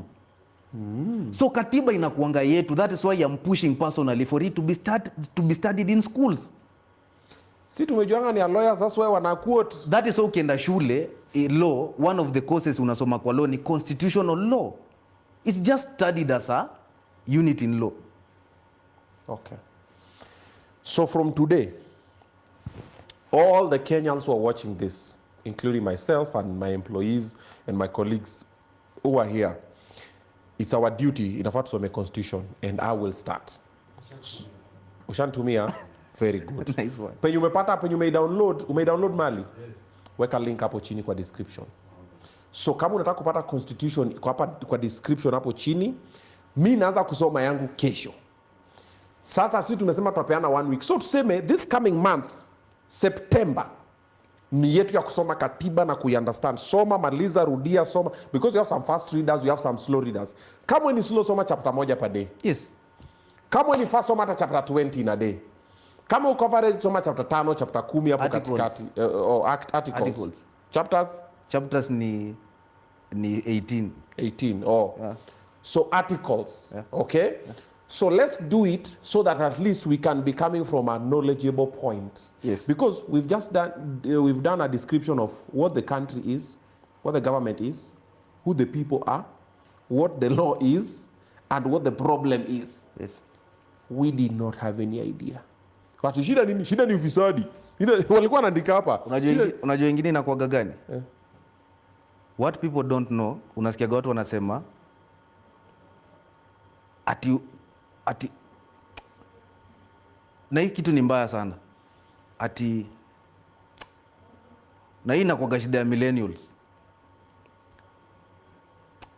Unajua corruption is the order of the day. That's a lie. That's one of hiyo kufanyanga gava ikae kama it's all too mighty, all too powerful. Do you know who is the least powerful person kwa hii katiba? The president is the most powerless actually. Yeye ndio akona the least power kwa kila mtu, hata MCA akona power kushinda president. That is the major difference between this constitution and the other constitution. Yo, unaongelea president Muigai. No. I'm telling you. No, I'm telling you the truth. According to the constitution. The reason why Wakenya walitaka new constitution is because Kenyatta na mabeste yake walikaa tu chini pale State House 1964. Unajua tulipewa very proper constitution na wazungu. Hawa kakaa naye 2 years wakaona na hii mambo ya kusema ati chama nyingi ilitoka wapi? Chama ni moja, chama ya mama na baba. Watu waliharibu hii katiba 1965 to 1969. Wewe unajua Charles Njonjo alikuwa anaweza kudetain na akiwa kwa nyumba yake. Amekaa tu hivyo manzema ule Obinna nimeona anaongea hapo sana. Ako under house arrest. Bro, president alikuwa anavuta minister kazi mahali popote vile anataka. So the main difference between the independence constitution and this constitution is power zote zenye president alikuwa nayo alinyang'anywa. President alikuwa anapeaga wasee shamba. Kenyatta anafika tu like Obinna, nika unaweza lima wewe. Unaweza penda hectare. Anakuza like wewe unaweza lima ngapi? 50. Naambia anakuambia na mimi nilikuwa najua unaweza lima 250. Ungependa shamba. Na akikasirika anakunyang'anya. Unajua kwa Igiwa Mwere alipewa shamba la Moi, alafu akaenda akufanya kitu Moi alitaka. Akamnyang'anya shamba by jioni. Unapewa shamba asubuhi na unanyang'anywa jioni. Yes. Kwa Igiwa Mwere, bring kwa Igiwa Mwere hiyo story. So the main difference between hii katiba na ile ingine ni ati the president was the law. Tunasemaga president anaendaga how many terms maximum? 2, si ndio? Yeah. Each of 5 years, ndio? Unajua ni Moi aliamua hiyo. Hiyo sio sheria iliamua. So we must respect people like James Orengo. We must respect people like Raila Amolo Odinga. We must respect people like Gitobwe Manyara. We must respect people wenye walienda wakaambia Kenneth Matiba walienda wakaambia Moi ni aje history yako hii ati sijui nini mbaya. Ndio 1992 waka repeal section 2A. Ndio ujue ni gava ilikuwa imeharibu. Like kurepeal na maana yani to take it back to what it was. So ndio Kenya ikakuwa multi-party state again 1992. Yes. Na ni Moi alikuja akadeclare akasema sasa kuanzia leo sasa Ruto hawezi fanya hivyo. Ndio maana ana jump. Like unajua in 2024 what people don't know, mlishtua the whole world because eventually mlijua shida inakuanga wapi. Bei ya country huwa inapigwa bei State House. Lakini watu wataamua kama hiyo country itauzwa ama haitauzwa ni bunge. Ndio unaona president, by the way, president the same way kuna office of the auditor general, office of the control of budget, kuna office of the president, ndio? President pia anapelekanga budget yake bunge, like anasema hii mwaka bana watu wanataka kunywa chai bana. Au MPs wakiamua sahi Ruto State House itakuwa inapata 1 million every month ya maintenance. Inakuwa law. So kila kitu ina happen bunge. So watu walikuwa hawa si wameanza kujua history ya parliament. Wakaanza kutusumbua, sasa mmeanza tena kuongelea president. Mmesahau kila kitu ina happening parliament. So hiyo ndio the biggest difference the other constitution and this one. Yes. His name is Nganga Muigai. We are getting a lecture. Class is in session. Clearly, we don't know nothing. I don't know nothing, you don't know nothing, and we are seated here thinking we know something. My guy, we have to read the Constitution so that we know, so that hata tukienda kwa maandamano, tukienda kufanya nini, we have to know about it. There's gonna become a point when nawaambia mulete maswali, tutakuwa namuuliza maswali na atakuwa na jibu itafika hapo. For now we are still establishing the base. Tunafanya tu kwanza, tumeweka maji na tukiweka chumvi kidogo na mafuta tu because tunataka kutengeneza wali. Baada tujaanza kuweka rice na whatever na tujaweka isima, bado ni maji tu. Yeah? Na hiyo katiba bado imesema vile maandamano inafaa ifanywe. Iko kwa katiba. Maandamano inafaa ifanywe aje? Like there is a way yenye maandamano inafaa ifanywe na ilete results. Hatuifanyangi hivyo clearly. Unakumbuka ile formula nilikuwa nakwambia ACDRQ? Yes. Once we know what the problem is, for us to find the solution we have to use that ACDRQ. The agreement, the chapters, the details, the roles, and the questions. PSA, you said is? Problem, solution, and action. Okay. So the agenda of my generation ni nini? Like yenye sawa unajua nasikianga president anauza kila time, what is your agenda? What's your agenda? Agenda yetu ni very simple. Agenda yetu as a generation ni kufind problem iko wapi na tuangalie solution ni gani na action ni gani yenye tunachukua kulingana na hii katiba. Na just as long as government itaendelea ku cause problems, sina itaendelea ku provide solutions. Okay. So, let's start it easy like this. Yeah. For example, we're going to list maybe just 5. Okay. One major problem, ndo tuangalie solution na action. Yes. One major problem that if Kenya just tweaks or fixes, will be in a very different direction. One major problem, I'll tell you this. Unajua corruption inatokaga from mostly, unajua corruption mostly ina happeningi lini? Corruption ina happeningi towards elections. Like a lot of corruption, it happen between 2026 na 2027. Yeah. And the reason inakuanga because watu wako kwa hiyo euphoria elections, so you don't know a lot of things that are happening. Oh, so under your noses things are just happening. Tumekuwa na 2 major corruption scandals in our country. Unajua corruption eventually, like properly, the financial economic crimes properly ilianza in the early 90s hapo, before hiyo election ya 92. Kulikuwa na kitu ilikuwa inaitwa the Golden Bag scandal. Sindio? Golden Bag ni nini Oga? When you hear the Golden Bag scandal, because lazima tujue sapo tunajua history ya nchi. No, mimi najua tu akina Patni waliko huko. Walifanya nini exactly, like? Waliba gold. No, hawakuiba. That's what people don't know. Hawakuiba gold. Golden Bag si bag ya gold.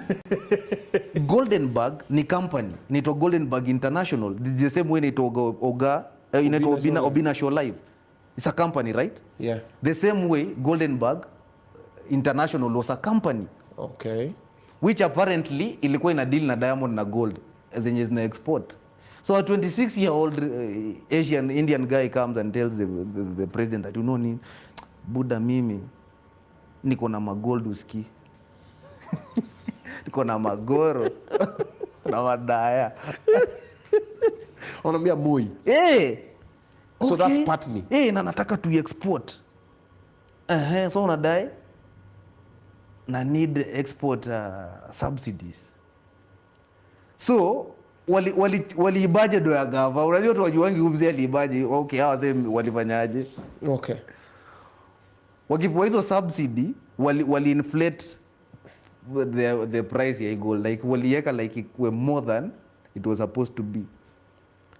Guest bank ilikuwa inafanya hiyo transaction, ilikuwa inaitwa Exchange Bank. So Upatni ndio the owner of Golden Bank International na ndio the owner of that bank. Bank yenye ili deal na hiyo transaction inaitwa Exchange Bank. Okay. Sasa wachana na hiyo hata imata. Let us look at how much money was lost from 600 million to 1.5 billion US dollars. Do you know how much money that was? So kila time ukisikiaga country imepoteza do, country ipotezangi do, na hiyo inafaa understand. Country ipotezangi do, country upoteza services. Like hiyo do ilikuwa kujenga mahospitali, sasa hakuna. Because ukuja kwa budget ni nini Oga? Money allocated to do development. No. Budget ni sheria kuhusu vile pesa itatumika. So na ukikuja kwa budgeting, money only follows function. Like huwezi tengeneza, huwezi fanya kitu, huwezi weka kitu kwa budget kama una pesa yake. So ukiwasikia ati mtu anasema tunajua ilikuwa tujenge hii barabara lakini hatukupata pesa. Hiyo ni uongo, hiyo ni kinyume na sheria. Hiyo ni iko kwa public finance. Enda usome uone vile inafai happen. So by the time they figure what to do before that budget passes, there has to be pesa iko ya kila kitu. So by the end of that financial year inaanzanga 1st of July inaisha 30th of June. inamaanisha kila kitu yenye iliwekwa kwa budget inafaa ikuwe imekuwa accomplished. Okay. So ukiona ati 200 billion, usiangalie do, angalia the function, roads. Hiyo 200 billion ikipotea hakuna roads. 80 billion ikipotea in education, hakuna classes, hakuna capital, like hakuna. So we lost those billions of dollars Yes. for the golden bag scandal. Yes. So waligonga gava. Na hata ifai tusumbue anymore because hiyo pesa hatutaipata. Once pesa imeenda like yezi rudi. Kunanga mwizi yako na hiyo mwizi ananga ability ya kurudisha. Hapo tu ndio anashindwa, like umenishika lakini irudi. Okay, so major one, golden bag. Ya pili, Anglo leasing 1997. It was the last time ya President Moi. Anglo leasing ilikuwa nini? Like Anglo leasing watu wasemanga tu unajua kashfa ya Anglo leasing. And I respect my father for teaching me these things because budangu alikuwa ananifunza. Anglo leasing again was a company. Anglo leasing finance. It was an English company. Guess 1997 Kenyans walitaka kufanya nini? Apparently from mashida yote yenye tulikuwa nayo, hatuna masomo ya bure, hatuna nini. Guess Kenyans waliamua, serikali iliamua kufanya nini? Na si tutafute mashini mpya ya kuprint passport. like kwa mashida zote tulikuwa nazo. Tuliamua like na tukijenga forensic labs. Sina sound viti. Yeah. So waka decide as tuifanye. So the company that ilikuwa inafaa ku-execute hiyo job ilikuwa French company. Hiyo French company ikasema, ikapeana quote, ikasema hii job hii tutaipiga na 6 million euros. Wakenya fulani hapo na wazungu fulani hapo wa Anglo leasing wakasema hapana, hiyo 6 million hatu kusema 6 million euros. Mlisahau kuweka times 5. Kwa nini mlichukua kitu kabla tu times mara 5? So it was not the English company printing the passport. Hao walikuwa brokers. Na tuliwalipa 30 million euros na hao wakalipa wale the French company 6 million euros. Hiyo ikapotea do hivyo. So again, usiangalie ati 30 million euros ilipotea. Hizo ni 30 million euros worth of services ilipotea. Meaning kama hiyo mwaka kuna scholars wa Kenya, kuna kitu ilikuwa inafai happen kwa education na haiku happen.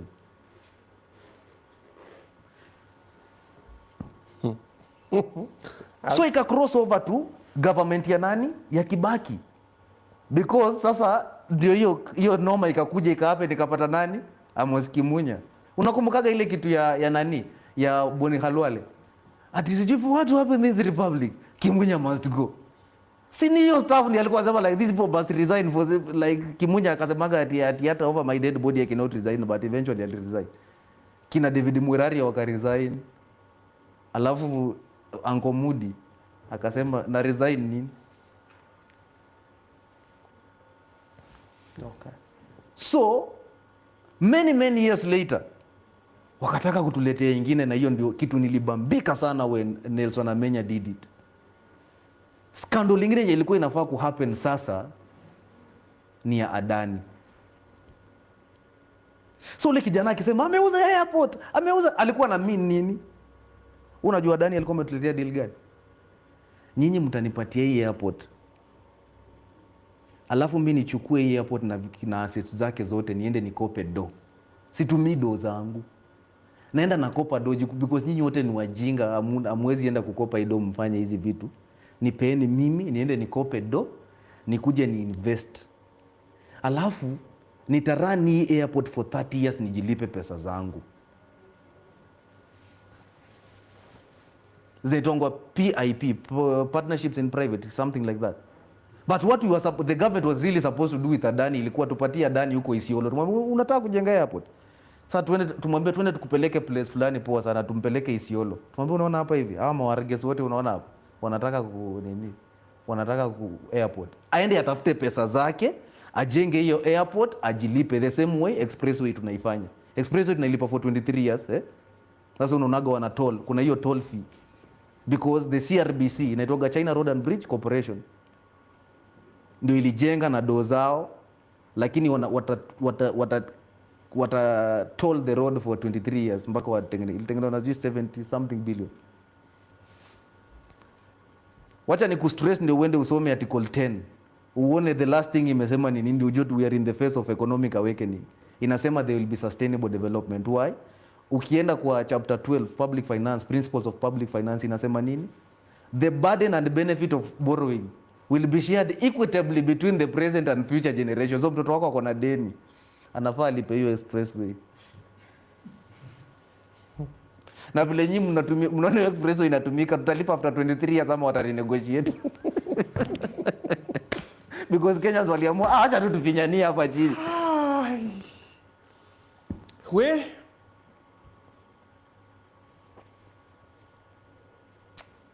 Okay, sasa mimi tayari unanipea stress. So we have to thank the people who smoked out Adani. Because tungekuwa na scandal nyingine ingeitwa sasa, you know our media inakuwa very good at reporting things after they have happened. The Adani scandal, where it is rumored that more than 300 billion Kenyan shillings were lost. Sasa unai-report sahi kwa nini? But media we report what has happened. Yeah, so Gen Z kitu walisaidia ni hiyo kitu isi happen. So umekuwa unaniuliza something bigger yenye tunaweza fanya as a country. Kuna several. Let me just show you like kitu simple enye like how to get results in case something has happened. There is that teacher and blogger who died. Who that? The teacher and blogger, Albert Ojwang, right? So Albert Ojwang is dead, Obinna. So there is a name called Albert Ojwang. So tuende kwa formula yetu ni kutake practically. ACDRQ. So what is the problem? Somebody is dead. Somebody is dead. So lazima tuende kwa the first part tujiulize agreements. Is this person dead or alive? He's dead. He's dead. So is he Kenyan or not? Kenyan. Where did he die? In the police station. Which police station? Central. So hizo ni agreements zenye lazima tuandike, tunakubaliana sasa sisi wote. Okay. Aliuliwa juu ya nini? Apparently there was a complainant juu ati aliharibia nani jina. Okay. So anafaa kujibu hiyo mashtaka kama amekufa. Tuende tuangalie sasa tumeamua aje kama watu. Sisi sasa as the people we have discovered there is a problem na tumeenda tumefanya agreements. Now let us look at the chapters of the constitution that address this. Tunaenda kwa Bill of Rights chapter 4. Inasema there will be right to life because you cannot enjoy any other right if you are dead. You have to be alive to enjoy any other right. Hata right of arrested persons, you can only enjoy them when you are. Albert Ojwang is not here, sindio? So, kwanza to agree who are involved in this thing.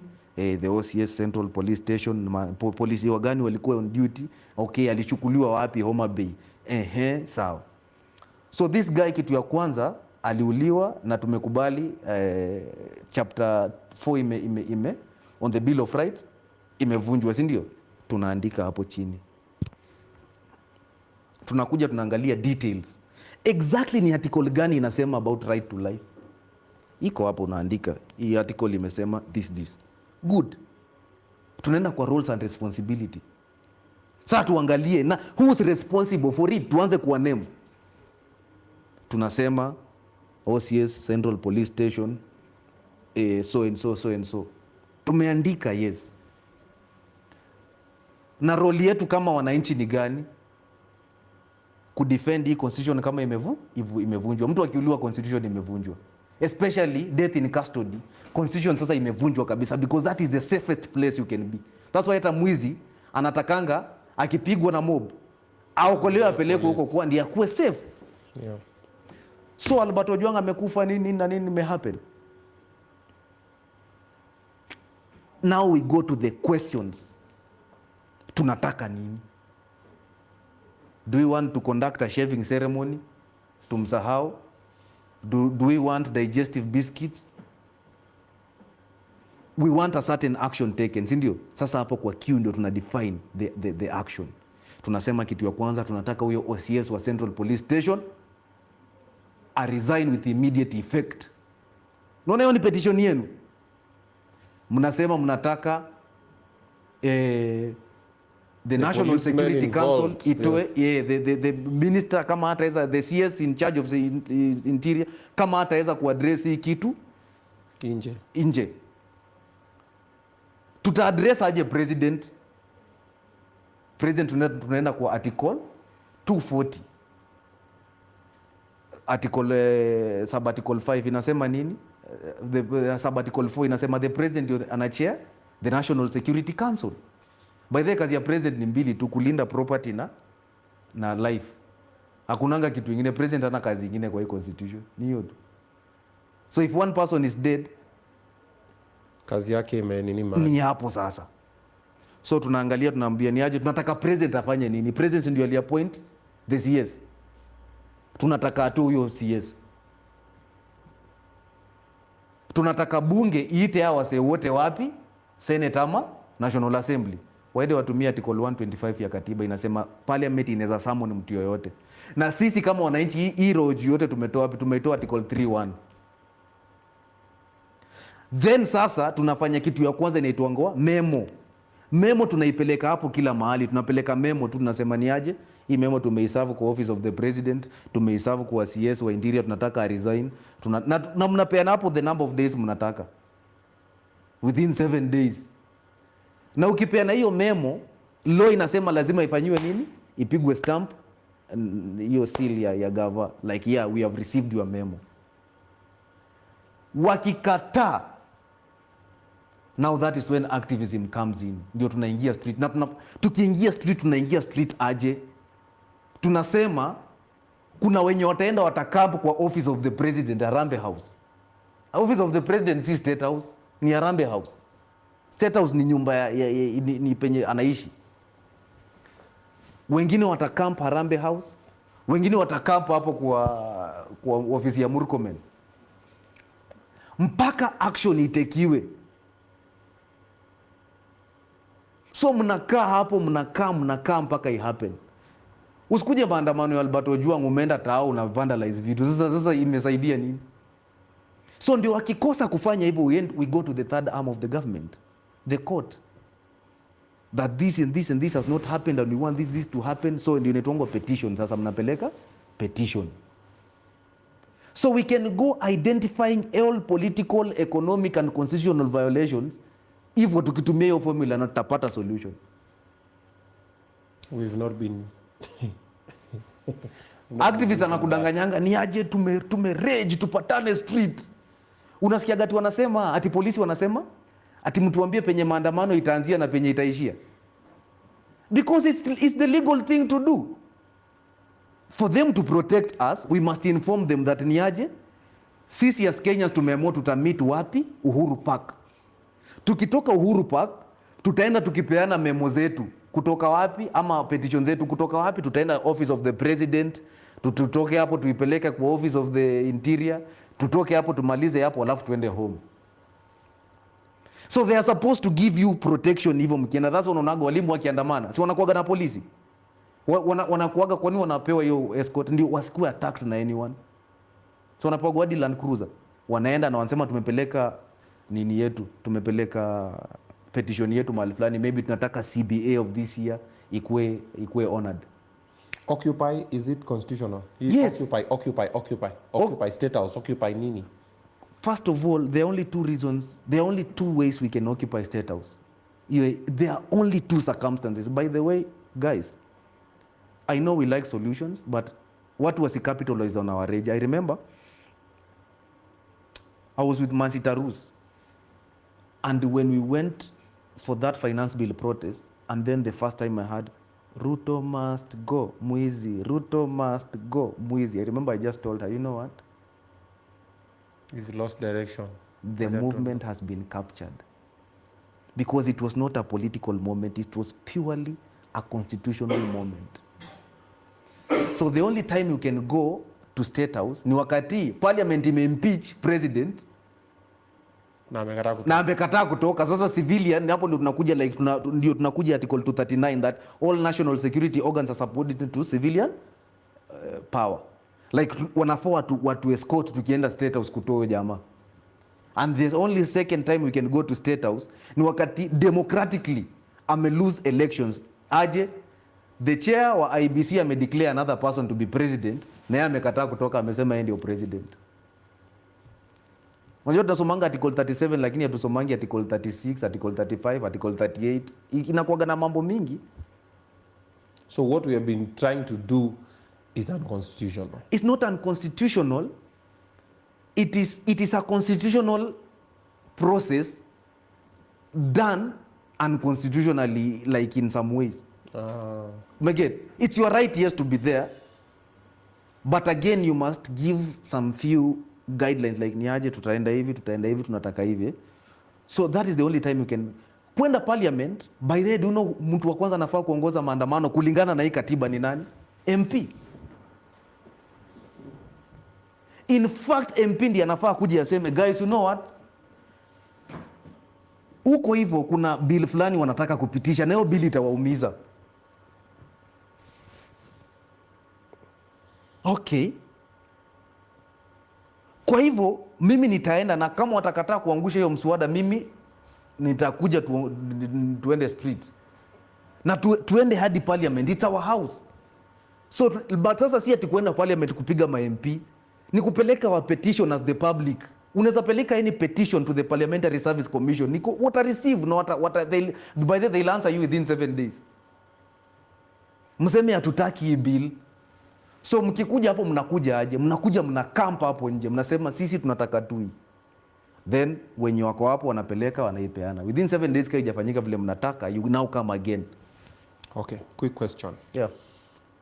For the president to be impeached, Yes, only the members of parliament can only the MPs using article 125 wanaweza summon mtu yote, bro. Wanaweza ita hata Uhuru Kenyatta sahi haezi kosa kuja.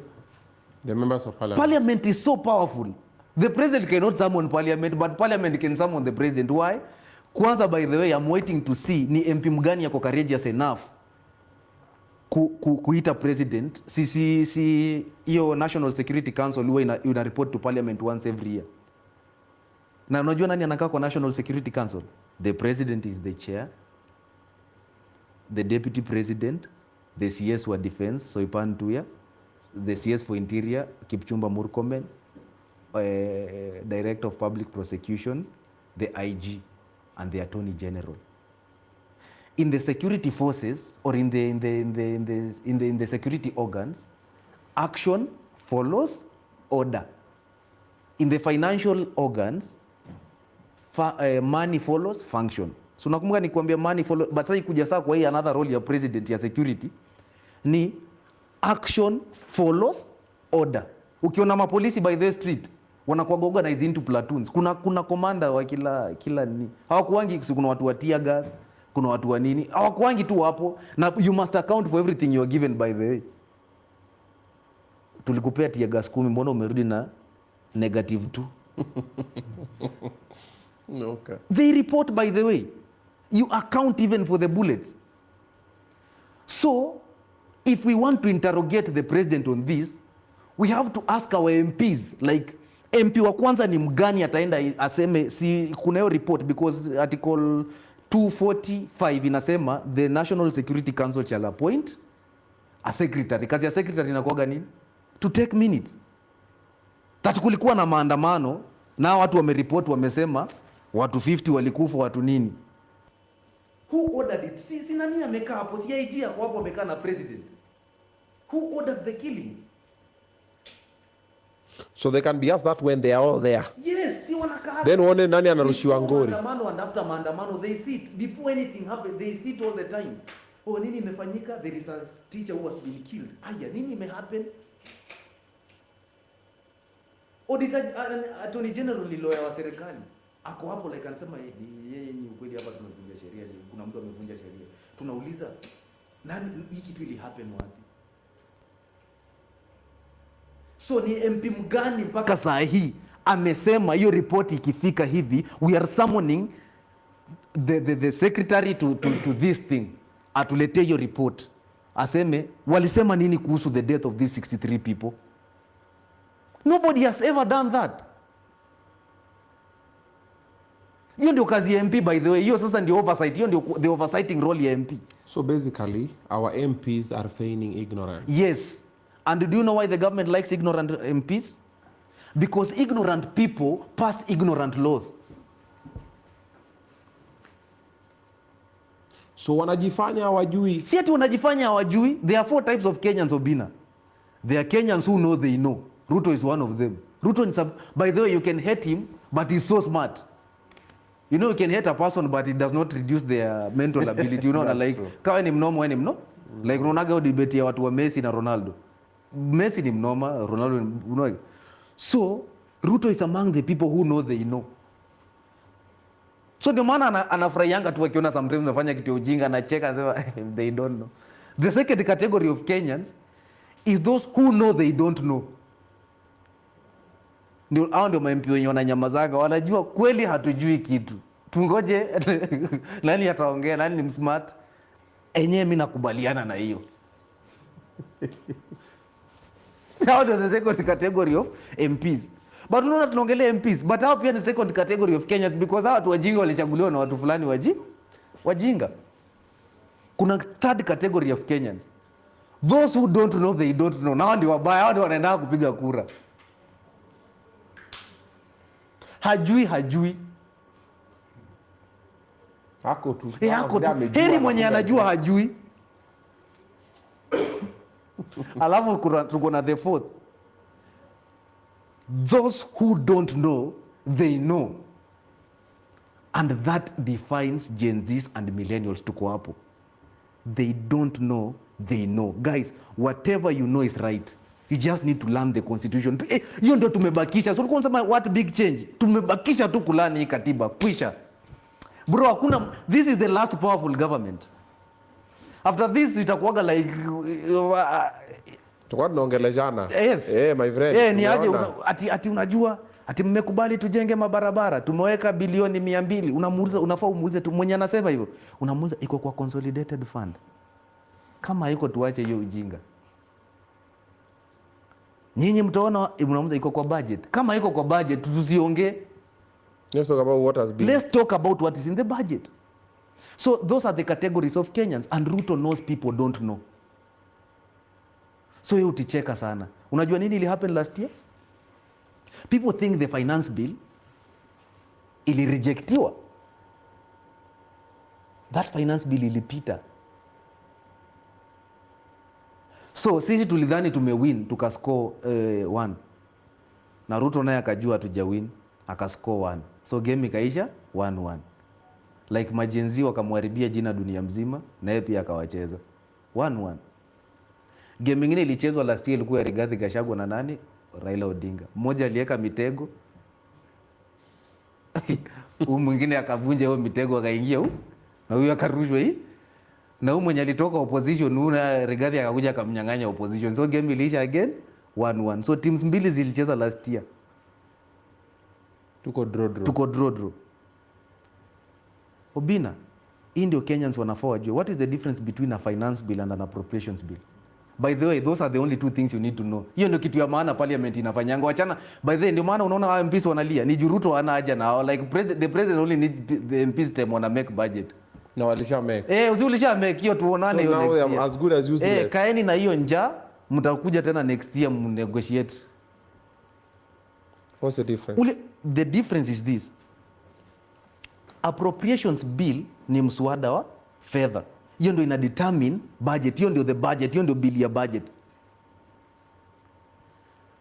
Finance bill ni mswada yenye inapeana mapendekezo. Like inapeana suggestion ya ku-amend tax laws. Tunatoanga taxes gani? Excise duty, VAT, customs duty. Those ones, right? Yeah. Like ni tu mabadiliko yenye itafanyika. So finance bill hata si important. It's not mandatory we have it. Kitu yenye wase wajuangi inafaa tuangalia appropriations bill. Nikushangaze this year nini ilifanyika? All the 290 MPs hakuna mwenye ali-question hiyo appropriations bill. Sheria inasema appropriations bill ikikuja parliament, hiyo budget inafaa ikuwe na estimates of revenue na estimates of expenditure. Mbadi alitable estimates of expenditure. Not one single MP aliamka kusema no, it is unconstitutional. Why? Ruto knows they don't know. So wapeleke. What did Badi read in parliament this year? The CS for treasury anafaa kuja asome the estimates of revenue, anafaa tu kudefend your budget. But do you know what he read? Uenda usome, hata by the way unaweza google hiyo kitu sahi, speech ya Badi anasema amekuja kusoma budget policy highlights. Na ukienda kwa Hansard, is it 241 to 42? It's deleted. Not one single MP did it. Ruto knows, they don't know. But shida yao ni nini? They don't know, they don't know. They think they know. No, they don't even think they know. They are okay with not knowing. So venye sahi tuko hapa blank ndo venye MP wetu wako. See, MP ni nani? An MP is an average of the people of a constituency. Oh man! Do you know I like Luo people?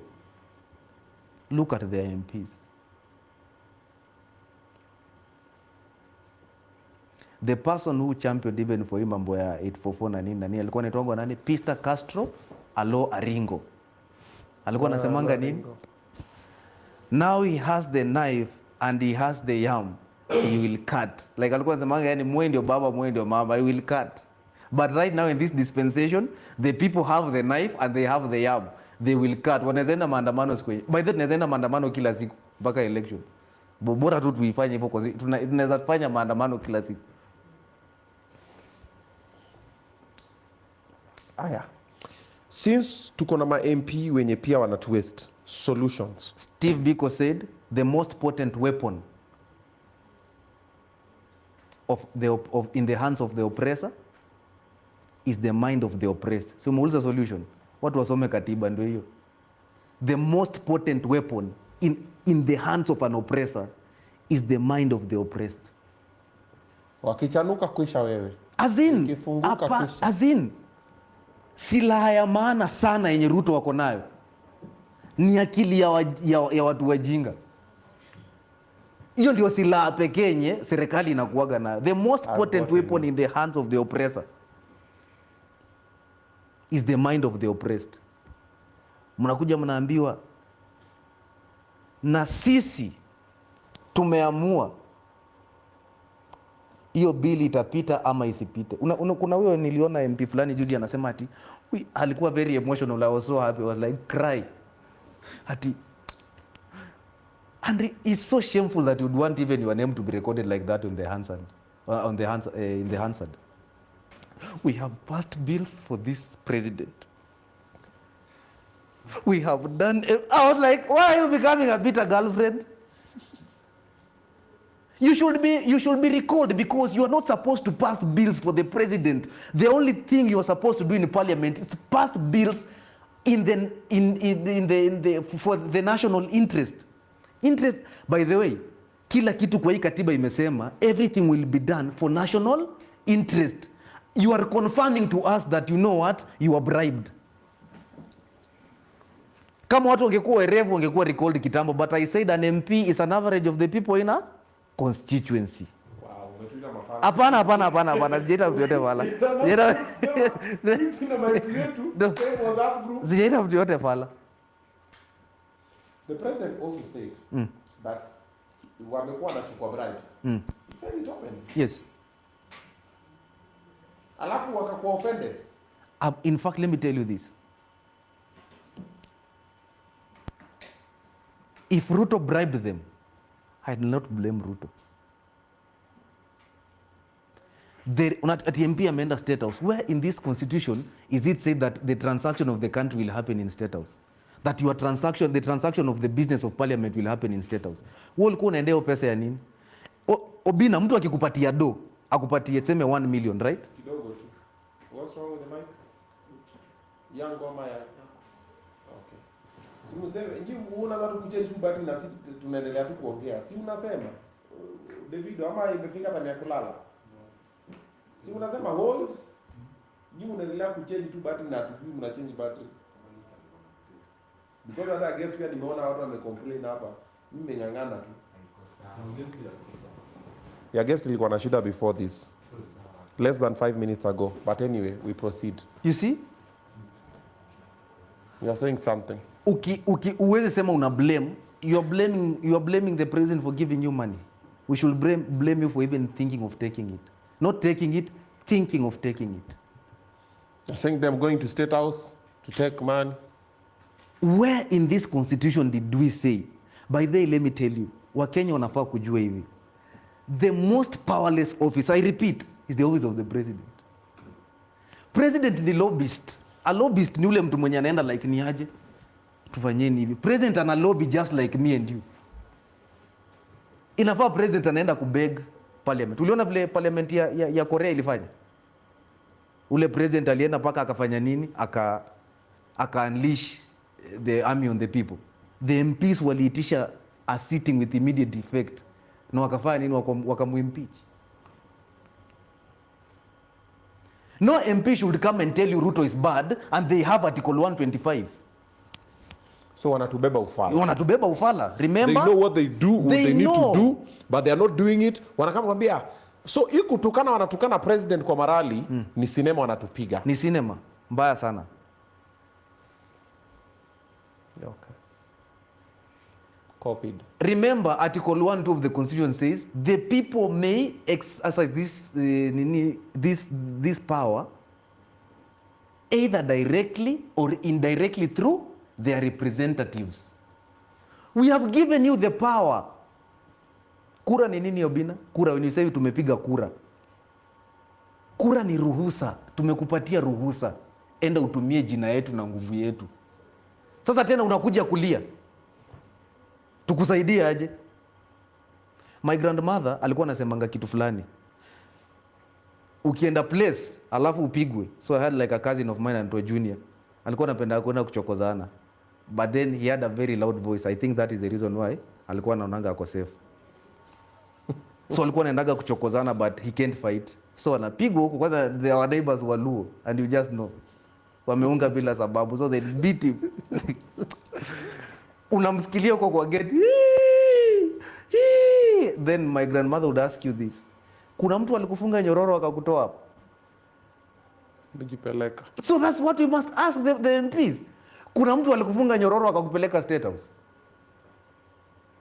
They're there for their self-interest. Yes. Tunapiganga kura ngapi in 5 years? Tunapiganga kura mara ngapi in 5 years? Since once? No. We vote 6 times. In 5 years? Tunapiganga kura moja ya kisiasa na 5 za kiuchumi. That's how important the economy is, Obinna. Moja tunapiganga sisi wenyewe directly. Umekumbuka Article 2? Article 1 inasema nini? Either directly. The greatest public participation ni elections. People deciding. So usipo vote, you have voted. Because failing to vote is a vote. Umechangia. So after that, we give our representative power for these people to vote on our behalf. Every time appropriations bill inapita, inakuwa appropriations act. Hiyo ndio inaitwa budget. In short, MPs kazi yao ni kupiga kura ya kiuchumi vile inafaa. Every mwezi wa 6, every June. Because hiyo ndio the only bill yenye inatuaffectingi sisi wote. Whether uko Mandera, whether uko Lodwa, whether uko wapi, that is the only bill because nyinyi wote mnalipa tax. So if you don't know the constitution, how will you know that? The most potent weapon in the mind of the oppressor is in the hands of the oppressor, the mind of the oppressed. Nchi ya watu wadogo. Bro, umetupatia lesson nyingine. Na pia msiogope sana because Kenyatta alirule over 8 million people only. Unajua like walikuwa tu size ya Nairobi. Kenya yote ilikuwa 8 million. So tunaonaga Kenyatta alikuwa very powerful. Uko na watu 8 million na 6 million ni wajinga. Si utawarule tu. Yes, si ati tunawalaumu, wako wamesoma, ndio tulikuwa tumepata tu uhuru, si ndio? Yeah. Moi by the time anatoka we were 29 point something million. Kibaki Uhuru by the time anatoka tulikuwa 49 point something million. Bro, sasa tunaenda 60 million. Tuko wengi. In numbers. Tuko wengi sana. So lakini sana noma ni if we do not know the constitution, inamaanisha ni watu wengi wenye they are constitutionally ignorant. So unaona hiyo kitu yenye Gen Z ana feel enye mpaka millennials ameanza kufeel like ni aje nafaa kujoin. Ajui ni nini, ajui tu like amebakisha one step alani constitution. So well, what we've narrowed down in everything we have said, number one, we all need to read the Constitution. There's a lot that we don't know. Number two, the problems we have solutions, and all their solutions are in the Constitution. Number three, the president is not the problem. Bunge. Our members of parliament are enabling whatever we think the president is doing to happen. There's a lot of things that are being passed through the parliament and they're feigning ignorance. No, wamenyamaza because wamesema the average. Yeah, like an MP is the average of a constituency. Of a constituency. So venye tuko ndio venye wako. Majority of them hawana idea chenye inafanyika, wako tu hapo tu kupitisha whatever. So if we want solutions, we need to start holding our members of parliament accountable. Hapo ndio inaanzia. Correct? Yes. Because action only happens in two places. By there kunanga ti national government, county government. Kila kitu happen tu kwa constituency na kwa ward. Period.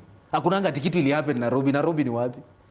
Nairobi is divided into constituencies. Ili happen Dagoretti South constituency. Which ward? So that MCA wa hiyo ward na MP wa hiyo nini wafanye kazi. Nani anafanyanga maendeleo kwa constituency Obinna? Kwa nini? Kwa ward? Ni MCA? No. Kwa ward? Yes. Nani anafanyanga maendeleo? Who can answer that? No. Nani anasimamia maendeleo kwa village? Kwanza inaanza by the bro. The people who drafted this constitution, they were so smart that I don't think this is in wherever. Kuna mtu anaitwaga ward administrator na village administrator na sub county administrator. Hao ndio wanafanyaga maendeleo. Hao ndio wanahakikishanga imefanyika. Ndio akikosa sasa MP anaenda kufanya MCA anaenda kufanya oversight. Anauza hii barabara kwani. So kazi ya MCA ni oversight. Ni kwenda tu MCA ni prefect na MP ni prefect. Sio kitu kubwa hivyo. Wacha kuona MP ni kitu kubwa. Ni sisi tunafanyanga MP akae kama god. MP ni prefect. Angoyo nani MP kazi yake ni hata sisi as wananchi inafaa upigie tu. Unafaa upigie ministry. Sema, hello, is that the Ministry of Health? Sasa mimi nilikuwa nasema, mimi natoka Matisi Ward, Trans Nzoia County. Kuna nini yenye health inafanya, Ministry ya Health inafanya hapa? Bro, hiyo data yote iko. Why? Kwa the budget making process, hata sijui nitakustress tu. So, Ujani stress ya kutosha. Budget making process ni 4. Formulation, approvals, implementation na audit.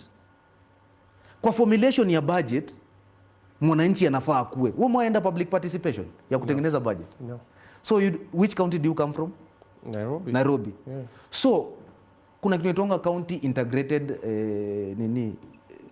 development plan. Ya Nairobi nini? And which generation is it? I have no idea, maiji. Hata sijaijua hiyo public participation inafanywa wapi. Acha basani kuambia tuna arriving aje at chapter 12 mpaka tuende kuvote hapo. Ndio MP sasa aende kufanya hiyo kupitisha hiyo bill, appropriations bill. Okay. Nationally, country inakuwaga na long term vision. By the way, we should thank Anyang' Nyong'o because Anyang' Nyong'o ndiye alianza kusema hii mambo 2 alikuwa anasemanga hatuwezi ishi tu kama nchi. Baba Lupita must be appreciated. We must give him a street. Okay. Yeye ndiye alikuwa anashinda akiambia Kibaki ni aje.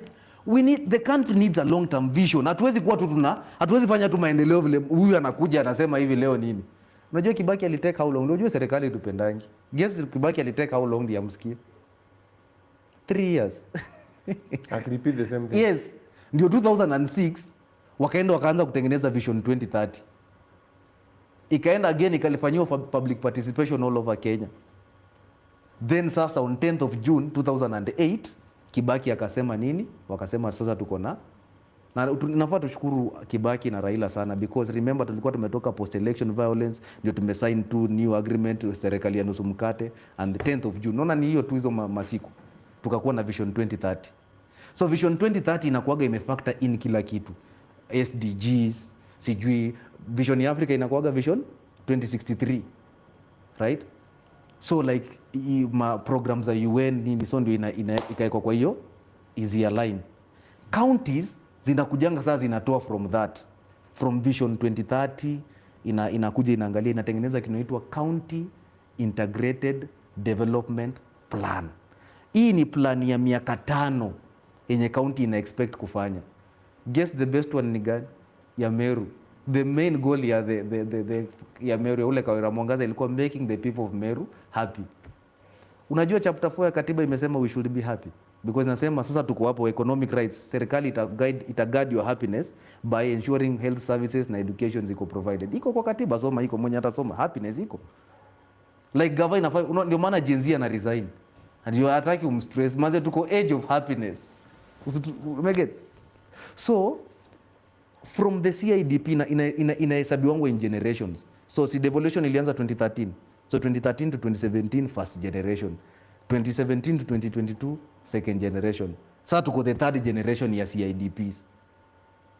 So unatoka from hiyo CIDP, county inachukuanga kitu inaitwa ADP, Annual Development Plan. Yani kwa hizi vitu zote za miaka 5 tumeamua hii mwaka peke yake between 1st of July na 30th of June tutafanya tu hizi.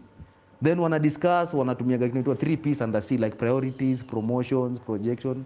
Waone like ni gani inakaa kuwa na nini, priority ni gani.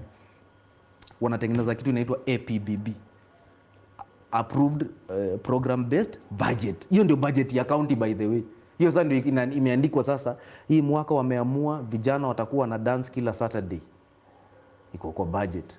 Hii mwaka wameamua wanasiasa watatukanana kwa parliament. Iko kwa budget. So kutoka kwa hiyo, before pesa hata iende itumike, there is another paper inaitwa County Fiscal Strategy Paper, CFSP. Hiyo fiscal strategy paper imesema exactly vile pesa itatumika. Like kitu ikitumika wakiweka ni 1 million alafu weke 101, hiyo ni corruption. Hiyo Bobby extra ulitoa wapi? Because hii budget ni fixed. So kutoka kwa CFSP ndio hata to design hii budget, kuna kitu fulani tunaangalia inaitwa CBROP, County Budget Review and Outlook Paper. Tunaangalia mwaka jana tuliperform aje, nini na this year tutaenda ndio sasa inapita. Ikitoka hapo inaenda kwa kitu inaitwa approvals. Approvals ndio yenye unaonanga sasa tunaenda kufanya national government, hiyo ya MP hata ya county. Sisi kama hii county tumepitisha hii budget hivi sawa. Then from there kunaenda the third inaitwa QBIR. By the way, inafaa call to, sijui hata watu mbona watu wanaenda kutusi MPs wakiwasalimia. Inafaa tuulize MP like kwa QBIR ya this year tumefika wapi, ama kawa MP atakusumbua. Call the office. Unajua tunadhani ati control of budget ni mmoja. No, it is office of the controller of budget. Like ni wengi wako mpaka kwa county. So inafaa uwacall waulize like na hii mwaka mnafanya nini hapa kwetu. So ndio waende every 3 months. Unaona tu like budget ikiwa approved hivi. After the 3rd month, on the 15th of September every year for counties and the 15th of October every year for national government, control of budget upeana report inaitwa quarterly budget implementation report. Projects the government zinafanywa in 4 quarters, 3 months, wanaangalia imefika wapi. Alafu yeye anasema ni hapo. Alafu sasa tunaita tena prefect mwingine anaitwa auditor general. Tunatengeneza audit report, the last step ya budget. So hiyo audit report ndio unaonanga sasa e-citizen imeletwa hapo, imeandikwa hivi na hivi. Nini. Okay. So from there kama kuna noma inafaa tu report wapi? Kwa economic crimes unit ya DCI. Mwenye alifanya hii makosa ashikwe, apelekwe kotini. Ni rahisi bro. Let no one lie to you ati ni difficult. Ni MP amelala kwa kazi ama MCA amelala. Bro, hizo steps umesema zote unasema it's not difficult. It's not difficult because tuko na AI. Nimekupata. Now we know. But wewe hukuwa na AI. AI imekuja saa hizi. Wewe imekuchukua, umesema? No, hapana Obinna, hapana. To learn all these processes. No, you una learn na 1 week. Bro, you just have to go to your county Obinna na uulize. Enda tu angalia like anybody can download that thing now. County like enda use Turkana County integrated development plan. Iko from the system. Yes, iko. These are public documents. Nyewe imekuwa right in our faces and we don't. It's there. Let me tell you something about corruption. It is so simple you can't see it. Watu wadhani ati corruption ni kitu ingine. No, corruption ni watu watajua aje. Unajua by the way, Sakaja hata tunamblame mingi bure, lakini Sakaja aliletanga kitu moja important sana. Bill plan important sana. Inaitwa Public Procurement Preference. Tuko na kitu fulani inaitwa Public Procurement and Asset Disposal Act. Yenye inasema vile tutafanya procurement ya hizi ministries zote ndio ifanye. Nani anafaa kusupply services to government? Sisi. So 30% inakuanga ya the youth. 30% ya women. Nakumbuka nikikwambia nchi watu ni kina nani? Yeah. 30% ni ya people with disability. So ukiona any tender ya gava imepeanwa, hivyo ndio inafaa ikuwe spread. Sasa wewe umetoka labda Kisumu County. Au jaenda Kisumu, umekaa Nairobi. Sasa Kisumu watapeana hiyo tenda na sinza mpush watapea watu wenye wanajua. Vijana fulani unasikia ati kijana tu mdogo wa 26 years anapewaje nini? Hapana, it's in law, it's anchored in law, it's in our Public Procurement and Asset Disposal Act. Every year 1.2 million people wanna enter the job market. The problem is 700,000 wanakuja Nairobi. Yet the whole point ya devolution ilikuwa ku make kila county ikuwe kama Nairobi. Sasa wamekuja Nairobi. Nairobi iko na wenyewe.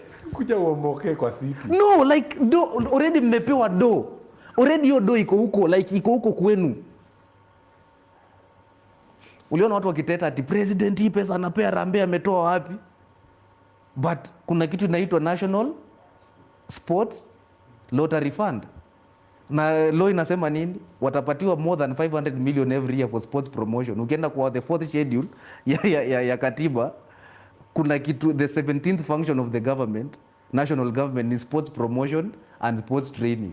So walikuwa na promote CHAN. Hiyo do iko.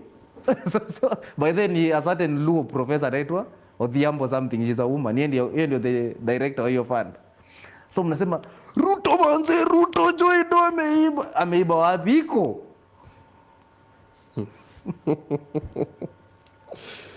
Yo, hey, Trudy Daro, Dusome. Let me ask you something. There's a story now that is happening that Trans Nzoia sana.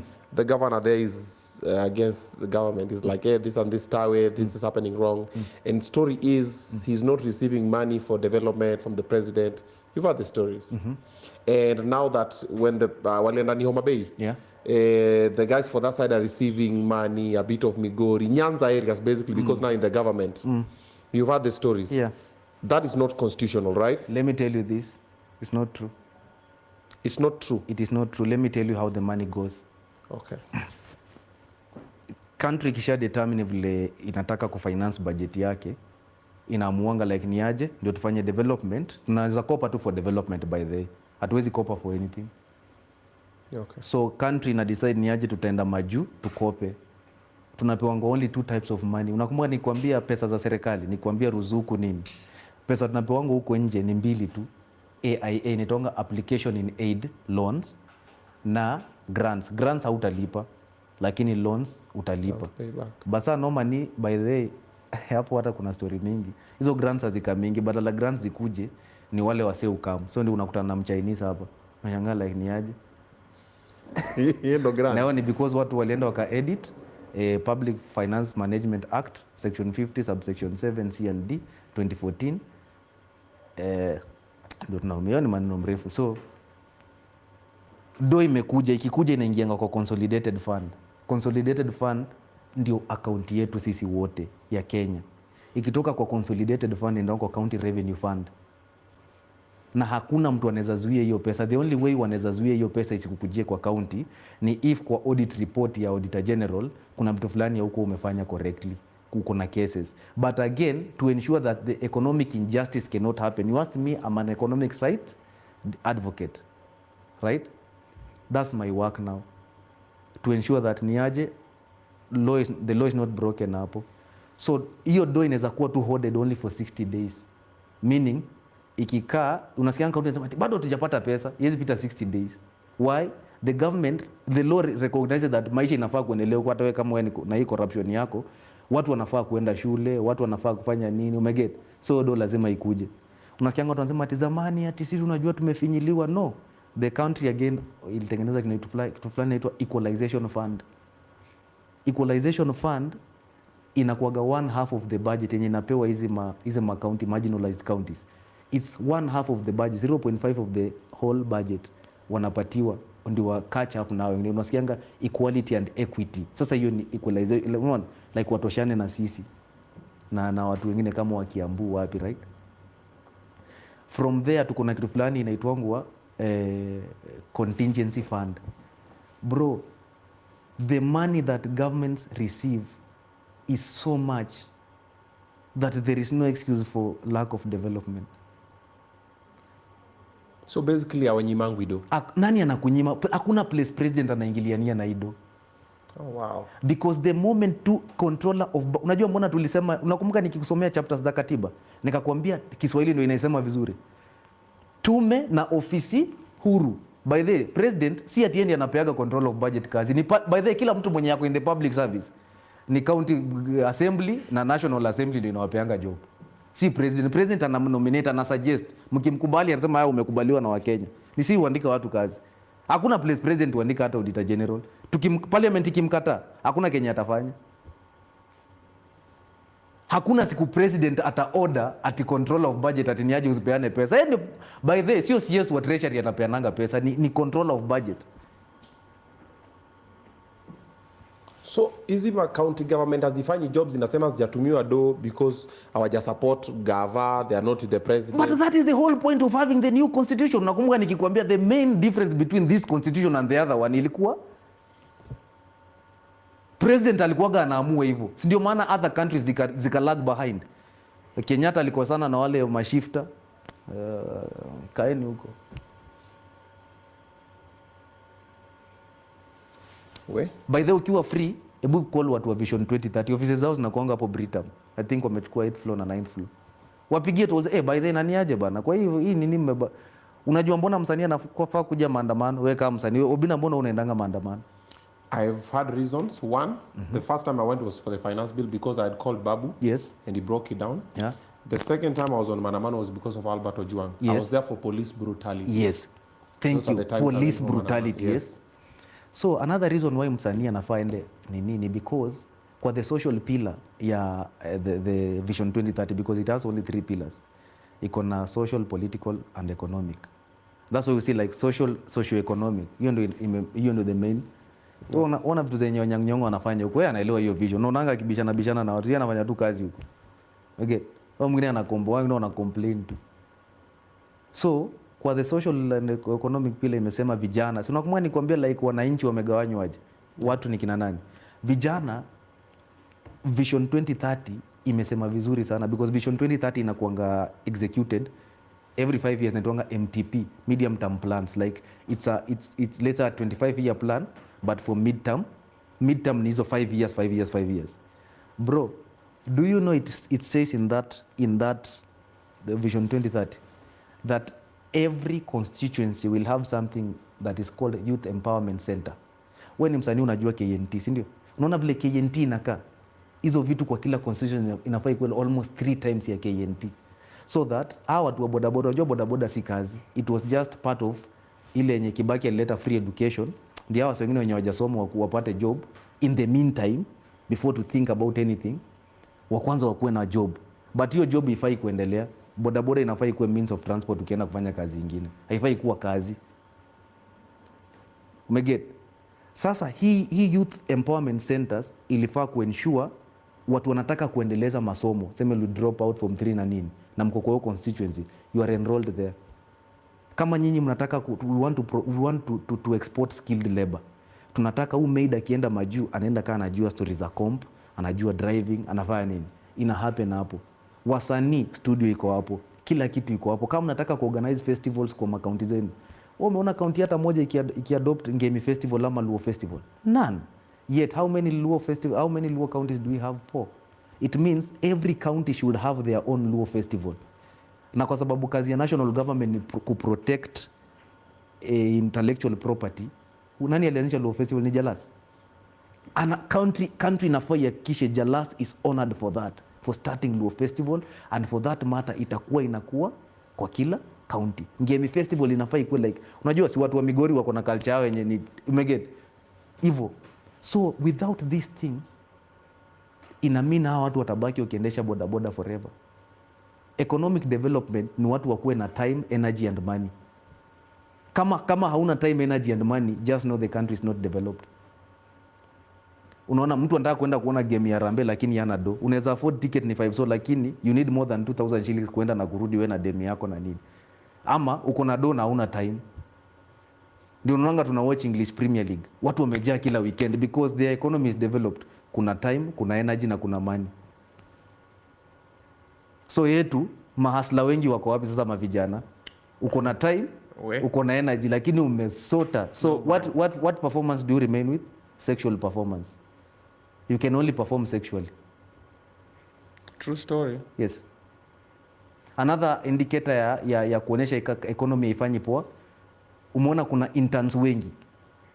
Internship inamaanisha hakuna job. Because it is believed that mtu akitoka campus directly anafaa kuwa na job.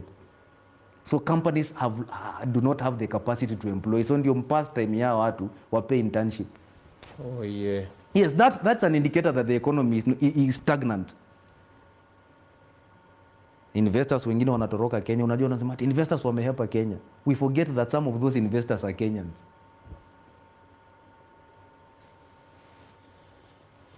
Bro, it's right under our noses. It's right here.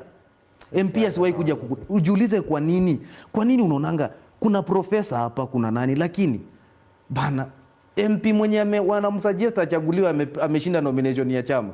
Unaona like yani kwa watu wote hii chama iliona huyu jamaa because they know we need to pass laws, and to pass these laws we need blind people who we are sure they have sight. Yes, man. Yes. Yo. Davido, how long has that been? That is 2 hours, 34 minutes. 2 hours, 34 minutes. Haya.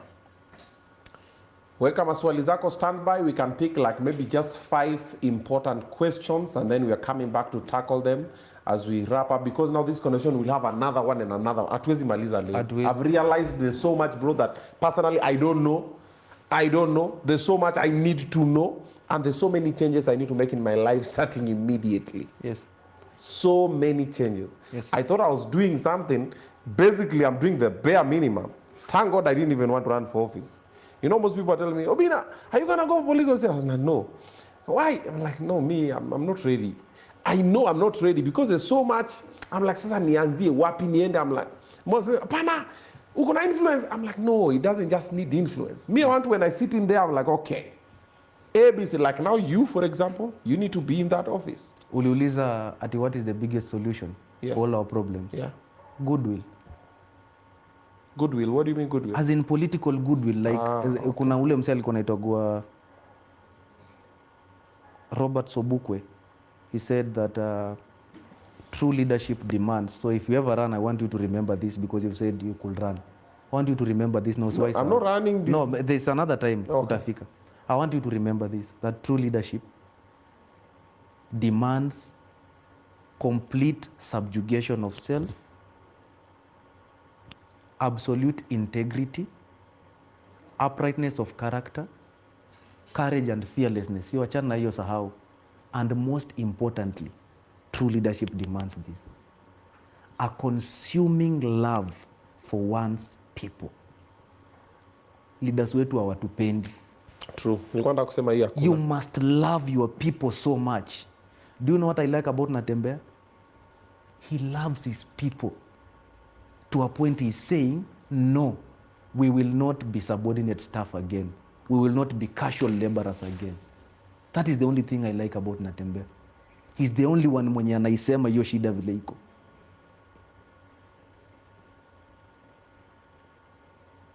Okay.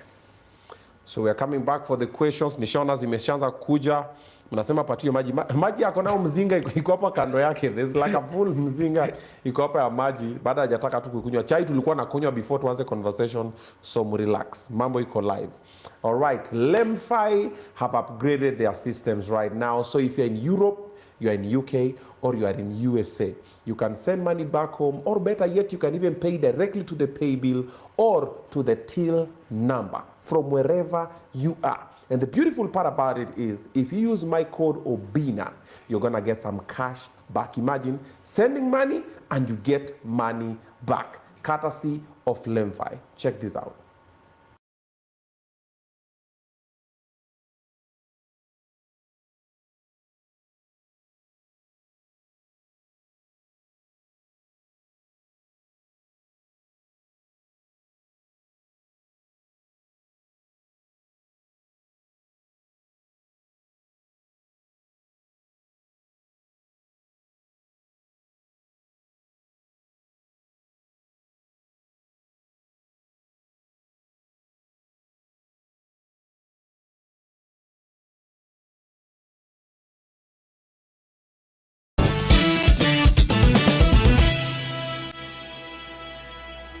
All right. Also, the next good thing that you need to know is that Mr. Frames Kenya, they are going to be doing for you your interior. If there's anything you want to change in your house, whether it's a ceiling, is a gypsum, is the TV board, whatever it is that you want to do, wainscoting, they do it all. Mr. Frames Kenya. Check this out and you get to call them.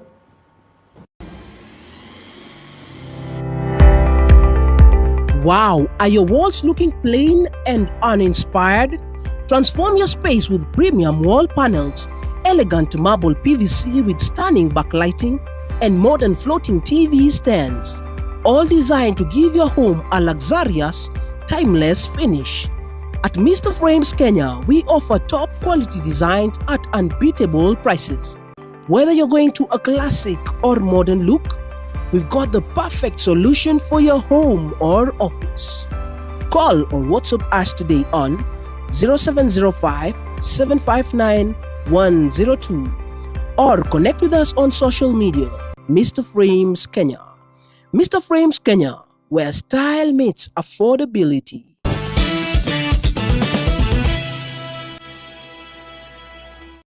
All right, so weka hizo maswali on standby. Tunarudi kutackle hizo maswali zote. Anything you want to ask that has been bothering you, we have a walking encyclopedia that is going to cover it, and it's a factual one, and it is coming from the Constitution. Sasa si mtu atakuwa anasema, you know, I was told, you know, niliona mahali. Imeandikwa hapa, inafaa iende hivi, iende hivi. So weka hizo maswali zote, nimeona zinakuja hapa. I'm gonna ask him all of them, but also another thing you need to know, I'm apologizing on your behalf. So if you've wronged somebody and you want to apologize, I'm your guy. Holla at your boy, send me an email, tvobinna@gmail.com. Nafika pale, ndawambia sorry, so you make the world a better place. There's a gentleman, when you come and call, when he texts over the weekend, I get to apologize. Actually, it was last week. I get to apologize to the girlfriend, and I finally did it. It was a very interesting story. Check this out. Tukadozi, so in the middle of the night, mazee, si unajua today tukaribia na venye tu mwezi resist as the man. So mimi nimejaribu kuresist. It happened to hatukuwa have sex though. So tufanye aje? Acha tu ende kwanza amalizane na huyo mama. Ukimalizana ndio watanitafuta. Washamalizana, amesema story ya mama amekata.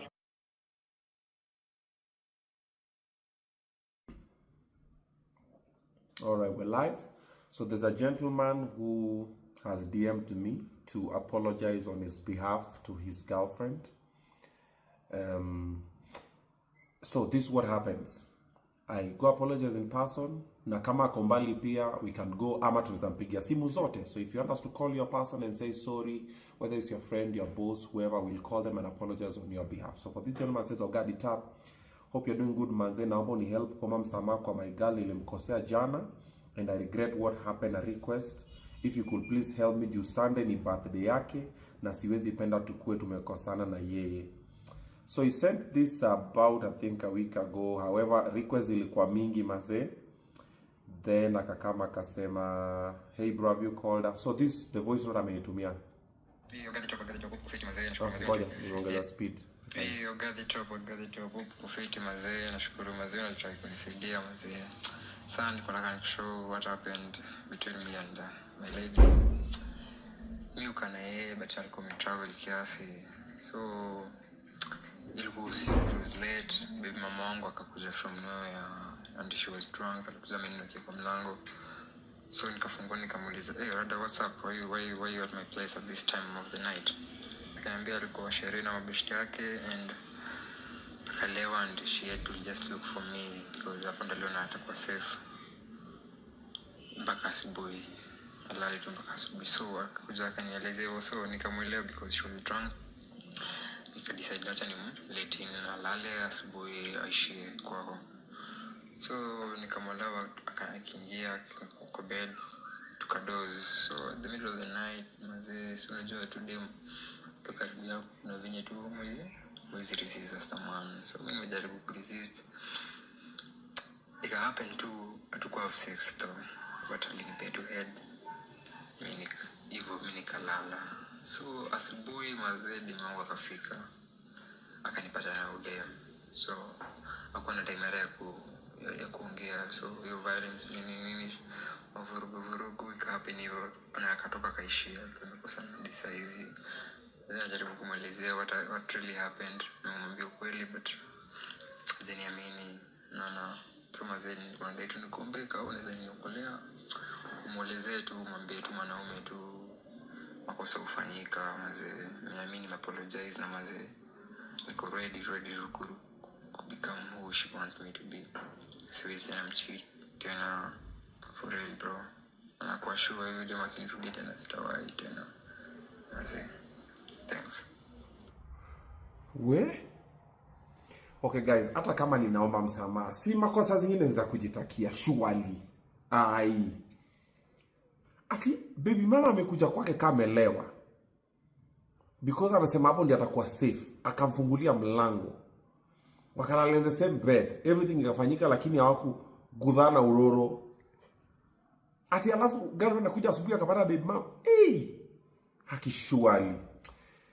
Anyway, wacha mimi nifanye mambo yangu.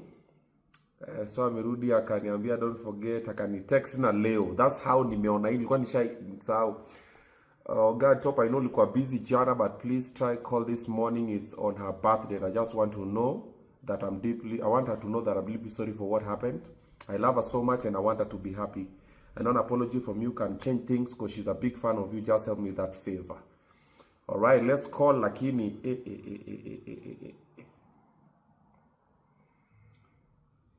haya. Ameweka hapo. Hii tunaenda na maombi. Lakini wanaume. Anaitwa nani? Hello. Hi. Hi. How are you? I'm fine. Happy birthday to you. Happy birthday to you. Happy birthday, pretty lady.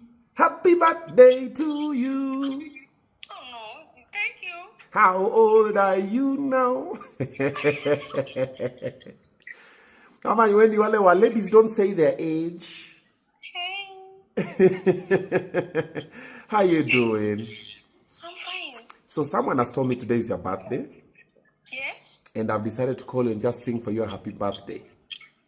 Okay, thank you. Who's the person? No, first of all, can you guess who is calling you?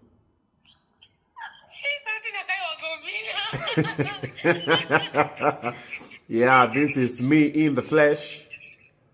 Oga the top. What up, Oga the top is in the building. Happy birthday sana. Thank you. Unaona umezeeka pia wewe umeona, si ndio? Plan ya leo ni gani? Hey. Nikwenda tu kukata keki tu.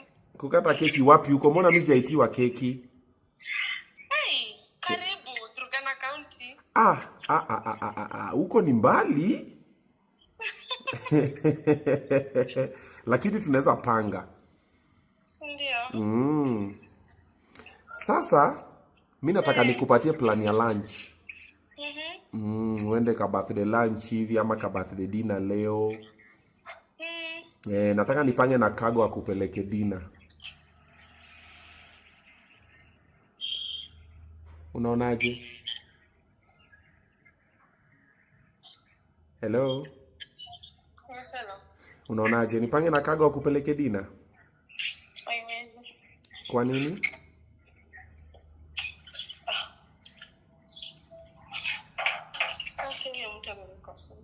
Yeah, anyway, so the person who sent me your number is Kago. Ameniambia nikupigie ni apologize on his behalf. Nikwambie pole, yenyewe alichoma juzi. Ameniambia story ya baby mama. Ni ukweli hivyo ndio venye kuli happen? Yeah. Ulienda kwake morning? Yeah. Ukapata baby mama ako hapo? Yeah. So ameniambia baby mama alikaa kama amewaka. So akamwacha alale hapo. Nothing really happened. Hata mimi siko sure. Hata mimi hapo nimemwambia hapo amechoma, lakini anasema nothing happened and he is very sorry and today is your birthday. I just call you and apologize and tell you that ukimsamea hata why repeat any other thing. All he wants to do is to see you and make you happy.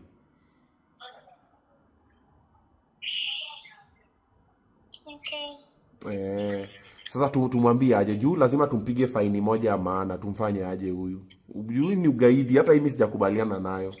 Lakini anakupenda. Kupenda mtu Obinna. Yeah. Nikupenda tu ya mdomo. Sasa angefanya kitu kama hiyo. Hapo naye amechoma, lakini sasa unajua makosa imefanyika sasa. Sasa utanini alafu unajua sasa ule ni baby mama. Unajua saa nyingine baby mama anakuwa dramatic. But at least angeniambia tu. Angekwambia, si ndio? So tufanye aje? Acha tu ende kwanza malizane na huyo baby mama. Ukimalizana ndio watanitafuta. Washamalizana, amesema story ya baby mama amekata, haezi rudi huko, hata amechoma, alidiscover yuko kumwalao tu aingie kwa nyumba ilichoma na hata waifanya tena. Jamani. Tumpatie chance moja alafu tumpime imanta na behave aje. Sawa tu. Si ndio? So tufanye ni hivi, uko na namba yangu? Yeah. Akimisbehave unaniambia, alafu mimi nampigia simu naambia wewe buchi jipange. Okay. So acha nimwambia kuchukua kupeleke dinner na akuombe msamaha in person na unitumie hiyo video akikomba msamaha kama amepiga magoti, si ndio? Yeah. Haya, sawa, acha nipange naye. Okay. Haya, happy birthday. Thank you. I'm happy by that. Asante. Hey, salamia watoto. Watoto wako hapa hata wao ndo wanarecord. Wasalimie sana kina Lola. Mmesalimika? Yes. Simuongee, mmesalimika? Tumesalimika. Haya, wamesalimika. Liron, yeah. Umejua mpaka Liron? Najua wote. Mimi ni msudi bado nafuatilia maneno yako sana. Asante. I have a beautiful day. Oh, thank you so much. Haya, mambo ni kama hayo.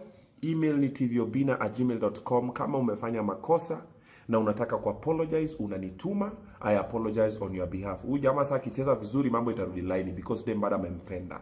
Na pia wewe labda umekosea mzazi wako, mtoto wako, boss yako, rafiki yako. I'm going to apologize on your behalf. Send me that email and then I'm going to do that. Kwanza acha ni text to guide, acha nimtumie voice note. Mwambie hapa.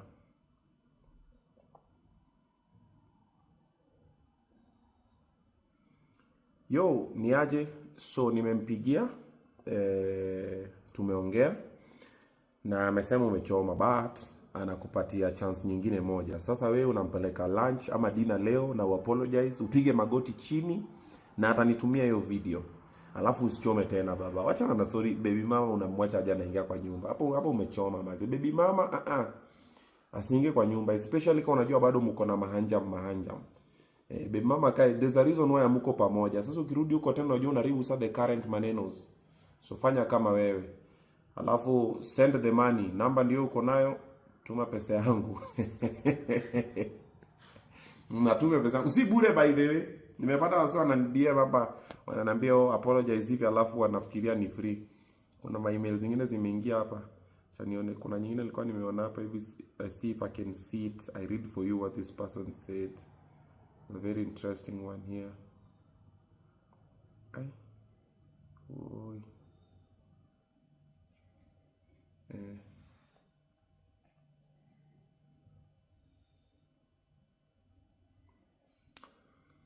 Hello, Obinna. Following your content, while growing up, I didn't love my dad. 2021, I lost my mom, who was my everything. By then, I was in college and I decided to defer from college. Long story in between.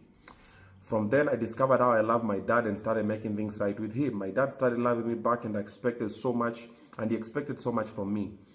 I went back to college after a full year, and my dad expected me to work smart and graduate. Here, then he got shock of his life that I got married. Oh, wow, okay. He accepted the fact that he expected a decent marriage that will be accompanied by a wedding and dowry payment, but I failed him big time.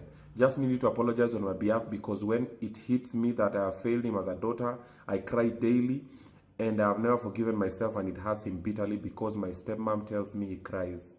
Please, please. So this one I'm gonna call baadaye, ndio iko hapo, ni full email imetumwa pale. Yeah, so I will call this one baadaye, so utacheki. So hapo tukaitisha contacts. Hizo contacts za mzae hapo zimetumwa. So this is one of them. Zinakwanga kadhaa. And sasa unajua sasa shida ni wengine wanafikiria it is a free service. Mnataka lipe rent aje? Kwani data na hii credit napiga naitoa wapi? I see you guys on the next apology video.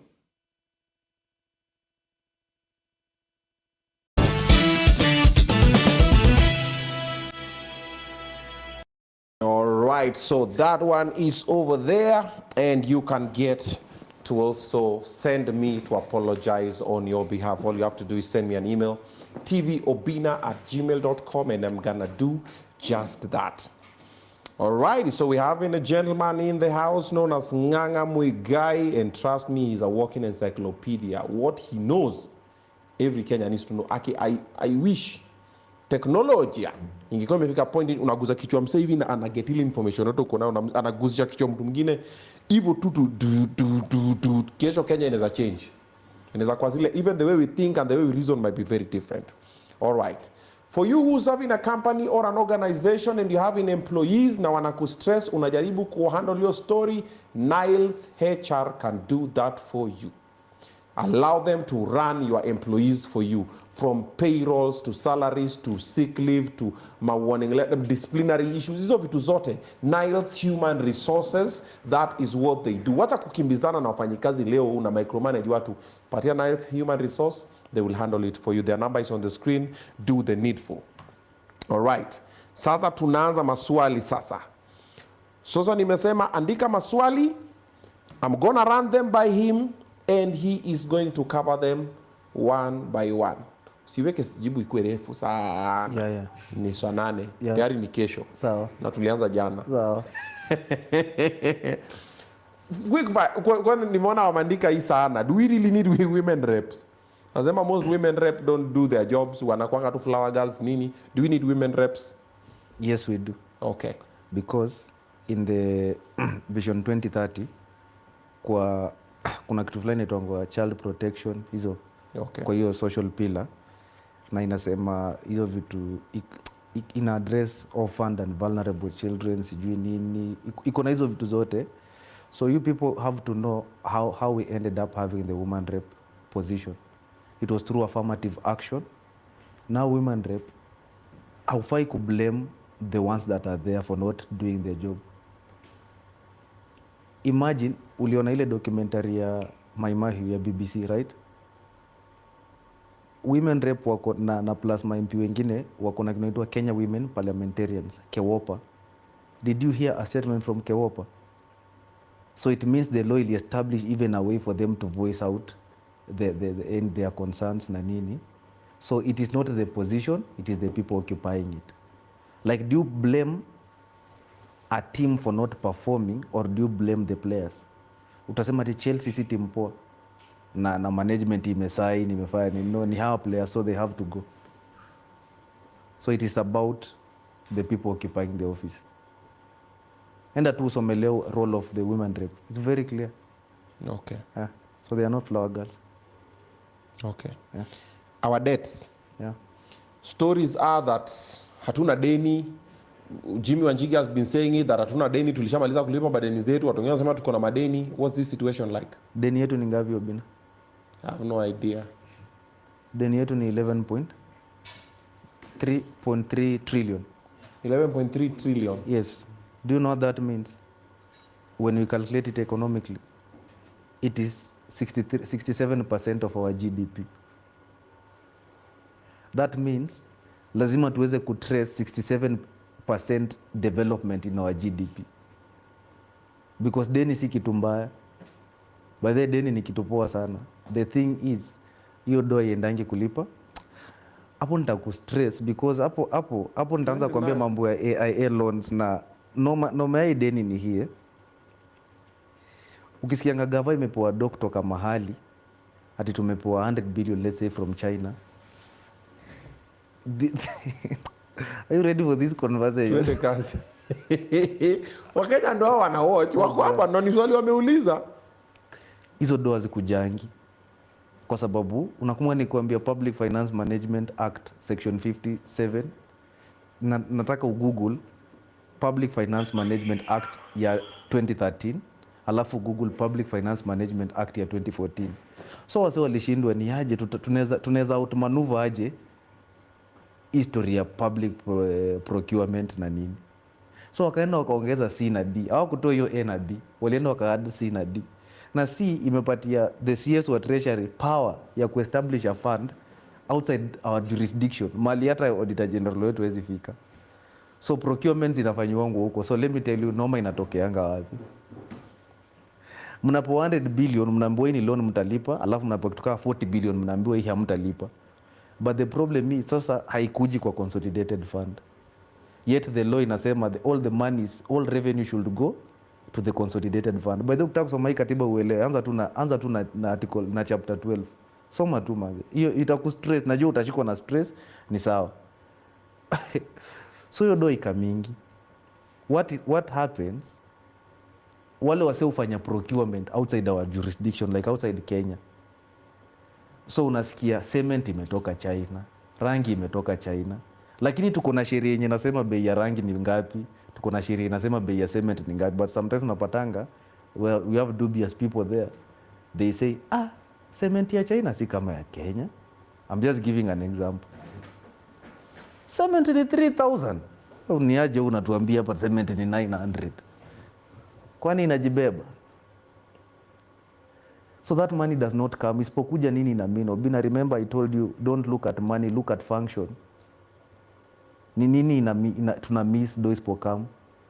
The services. The services, right? It means kama barabara inafaa kujengwa, ni the Chinese companies zenye ziko contracted huko. Wengine watasupply cement, wengine watasupply chuma, wengine watasupply zote. So zinakuwa shipped. So watu wetu wenye wako na hardware wanauza cement, watauza wapi? Unasikianga saa msoto iko like, yes, mnaona vitu inafanyika, lakini actually this is the main difference ya economic growth na economic development. Economic growth inaweza happen bila wananchi wa hiyo country kuwa part of it. Like we have other people driving our economy, not us. So we ni engineer umesoma, but sasa ni engineer wa China ameletwa. So hiyo degree yako ina lose value, unaenda unakuwa mtu wa mjengo, kazi yako ni kubeba simiti. So hiyo do haikamingi, isipokam nini ina happen? The first loss tunakuwa nayo ni ati we lose money in terms of foreign exchange. Si zinakuja in dollars. Ikikuja in dollars ina multiply inakuwa nyingi, inakuwa kwa economy yetu. So haikam, it is the Chinese who are coming, it is the foreigners who are coming. So kitu yenye sisi tunafanya, tunatengenezea vijana wa China job. Like hao sasa wanasikia fit yuko like, kuna ka form. So ndio maana nilikuwa nakuambia like watu wa boda hawafai kufanya job ya boda. Hiyo boda wanafaa kuwa wanazidrive wakienda job, wanaziride wakienda job. Ni means of transport. Sasa in this dispensation nafai kuwe means of transport. So hizo dozi zikianza kukam Kenya, MPs wetu wakiweza toa hiyo Public Finance Management Act hiyo C na D, hiyo section 57 C and D. now the money starts coming according to the constitution. So ikikuja sasa ndio huyu sasa tutaanza like sasa these are Kenyan unajua like sasa kuseme kama lawyer anafaa kuangalia hizo companies ita operate aje the contract. Ni the lawyers outside Kenya in major projects. So that's the whole point. So hiyo vile unasikiaga labda vile Wanjigi anasema ni like it's inflated. What is the first item in our budget? Ukisomanga budget ya Kenya, the first item, bro, ni public debt. So tuna collecting average every year 2.2 trillion. Tukicollect 2.2 trillion, tuna lose ngapi to debt? 1.8 trillion. Bro, tume lose tena 3/4 of that budget to paying public debt. But sasa hii doa ikukuja kutusaidia sisi, ilisaidia watu wengine in our economy. That is where it becomes now odious. Something like that. And nataka tu nikwambia ni ona shallow ni tukienda deep. You basically umetuita maembe. Bana like Umesema wacha niwapatie ya juu usiingie ndani. Yeah. But iko sawa, bora tumeunderstand. Yeah. By the dangerous thing na hiyo ni ati you know like in countries like Congo wana mine minerals ndio. Yeah. But in Kenya they mine two of the most important things. They mine money and they mine brains. So ukitoa the top brains of the country ziende majuu, it means the country inabaki na watu unskilled, alafu umemine their money in terms of paying off a debt that did not help them.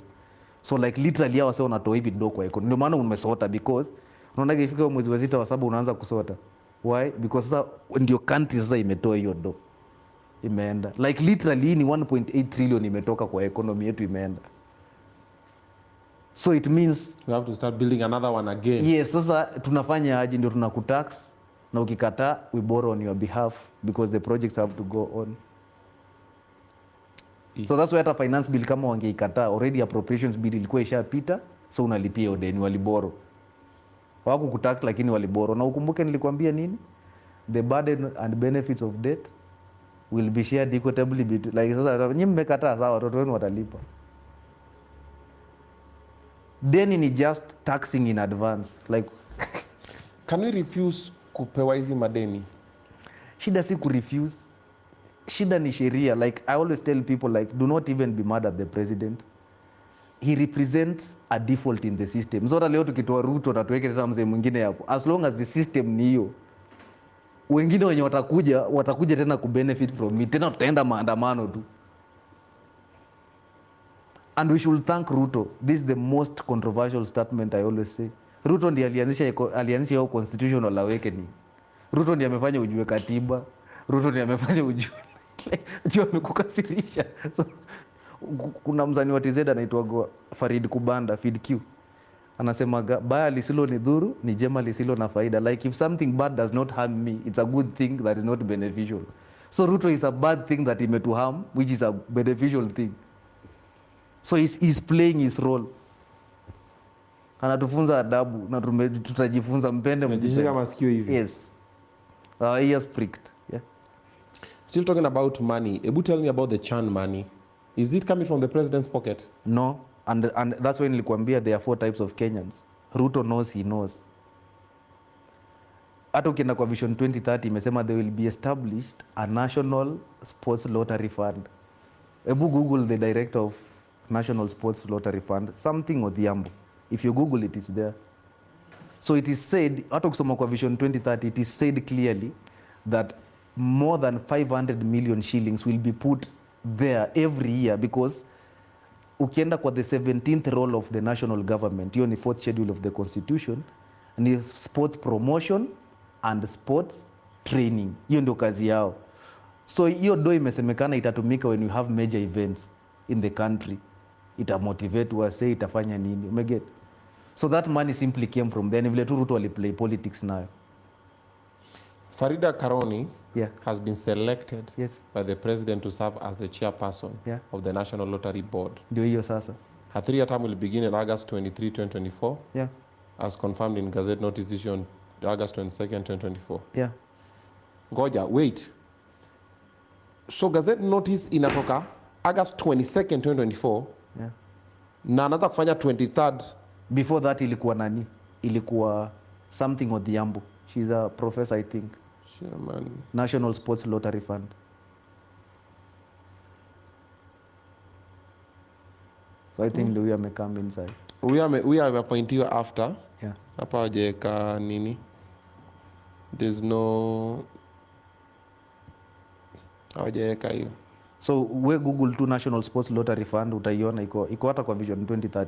Nimeweka hapo but inaleta chairperson, inaleta Farida Karoni. Director? Something Odhiambo. Director nimeona ni mzungu. National Sports Lottery Fund. National Sports Lottery Fund. Yes.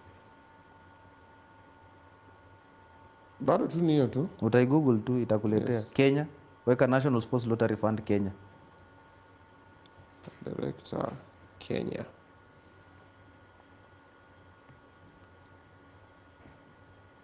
Same tu. Naleta that one. David Knott is the CEO. Farida Karoni. Maybe they changed. But sasa hiyo ndio kazi ya hiyo ndio kazi ya hiyo fund. Okay. So ido ya Chan imetoka kwa hii fund. Yes. It is part of kupromote hiyo kama corona special events ama pia kama unataka kumotivate the people involved. So ido ukua. Hiyo ndio ukua every year. Hiyo tumia kudu. Sasa inafaa ni government yenyewe itaamua like vile ministry itaamua kutumia hiyo. Ni do ngapi? More than 500 million. It's in the Vision 2030. So you should not be worried about the money that was spent. You should be worried about the money that probably was not spent, but it was released. That's maybe what you should worry about. Fund, National Sports Lottery Fund. Yes. 2024, 2025. Nukuleteni? How much is it? Pressure, baba. Yes. Pressure. Yes. Okay. So I've Googled National Sports Lottery Fund released funds 2024, 2025. Yes. For the 2024-2025 financial year, the National Treasury proposed an allocation of 16.5 billion to the Sports, Arts and Social Development Fund, which was a significant increase from the previous year. Yeah. So you see, in the Vision 2030 it says more than 500 million. So you know when you say more than 500 million, it will go. Itasema kulikuwa na athletics, kulikuwa na CHAN, kulikuwa na nini, kuna vitu mingi.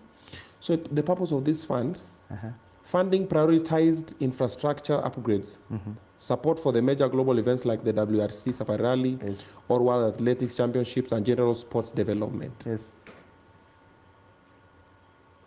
So you see, it is not designated somewhere specialty. Aina a cap to it. Ni vile hao wata decide. Wala ina. Even hapo wanasema the sports fund allocation was increased by more than 50%. Yes. Ni vile hao wata determine. These funds. Unakumbuka nikikwambia story ya goodwill? Yes. Sasa unahitaji leader mwenye ako tu na goodwill, like ni aje ido watu taziharibu.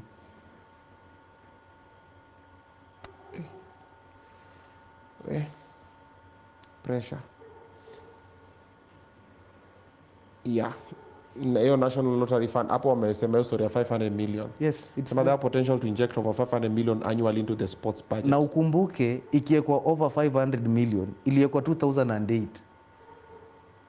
Like the money that's been released from that thing more than 500 since 2008. See leo. And also they are saying what is not clear. Yes. Okay. Specific release details. The information does not specify when and how the National Lottery Fund itself releases its allocated funds to the sports Hiyo ndo fund. nakushow. So MPs wanafaa wa invoke article 125 to do what, and someone the auditor general wamwambie ni aje the money that have been used tunataka tuone vile ume audit. The only person who can audit all accounts in this republic ni the auditor general. Ndio maana inaitwa OAG. Si ati ni mama huyo Nancy Githugu peke yake. ni squad, it's a whole office. Sasa inafaa waende waangalie hizo nini na alete parliament, na lazima meet constitutional threshold. Constitutional threshold ni hii, it must have been used for national interest. So ukisikia kati sijui ati mademu walibebu wakapelekwa sijui wapi outside the country, that's not for national interest. Already the constitution has been, yes, unaona, that's not national interest. Na number 2, inafaa ikuwe ilitumika for, like, that money can only be used for national interest. And number 2, it was used kwa njia inaitwa ubadhirifu. Like ukisoma the principles of public finance, soma tu the principles, enda kwa hiyo chapter ya katiba, public finance, fedha za umma, usome principles, hata usome anything, soma tu principles, imesema vile pesa ya nchi inafaa itumike. And you know, even here they're saying so Chan 2024-25 funding. Yeah. There is no specific information linking the national lottery funds. Yes. 2024-25 release of funds. Yes. To the Chan 2024 event or any other specific sports events. Yeah. So hakuna specific information nasema yenyewe hiyo ilitoka ikienda Chan. Yes. So inaweza kuwa imetoka imeenda kwingine, and we've not even seen any other national event that has happened that probably this money has gone to. So let me tell you another thing. So if hiyo pesa itasemekana again haikutoka hapo, now it opens an inquest. Hiyo pesa ilitoka wapi? So in fact watu wanafaa kuwa worried sana kama hiyo pesa haikutoka hapo. In fact you should be happy ilitoka hapo. Juu kama hiyo pesa haikutoka hapo, it means hii pesa inatoka somewhere else. So can the MPs use Article 125 and summon the necessary parties mara moja na waende hapo? So usikuje kutuambia ati juu president amekufanya nini. Hiyo ndio kazi yako. Hiyo ndio oversight. Hii ni refu. The parliament has to enact the 5th schedule within the specified time period. If they don't, according to Article 261, with the advice of the CJ, Chief Justice. CJ, the president will dissolve the parliament and general election will be held after 90 days.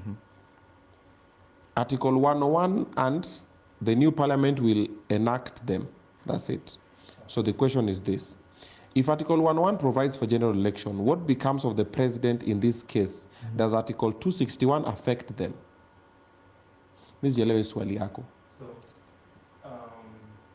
Article 101 provides for general election, right? Then 261 says there's some laws the parliament has to pass, like the laws of the 5th schedule, laws of the land. The 5th chapter. Schedule. The 5th schedule. Yeah. The laws of there are some specific they have to pass within a specified time period. So if they don't pass it, the advice of the CJ, the president can dissolve the parliament. So then the new parliament will pass, which will be come to power after 90 days, and then general election. So if the general election is held, what becomes of this president? Because general election involves electing new president. No, general election, we do six elections during the general election. The president, we do the president, governor, senator, MP, MCA, na woman rep. So that president is still validly in office. It is just that election ya MPs ndio itakuwa the same way na county ikiwa dissolved kitu kayo. Yeah. I hope I've answered you. The president will still be in office because the only way we can have the election of a new president inakuwaga kama mwenye ako in office ako incapacitated ama ako impeached ama is of unsound mind hivyo ama resign. Yeah. Okay. Calvin Sotieno, can the president dissolve the parliament? If yes, please explain. No. He cannot dissolve the parliament. We dissolved in what sense? Ati like amevunja hiyo bunge. Si anaivunjanga is it 60 days before the elections? Yeah. After the last finance bill. Appropriations bill the last budget imeisha, si ndio tunaendanga elections, campaigns na nini. Yeah. But haezi vunja ati on what grounds? Unajua hizo ni very dangerous situations. Yani si rahisi hivyo.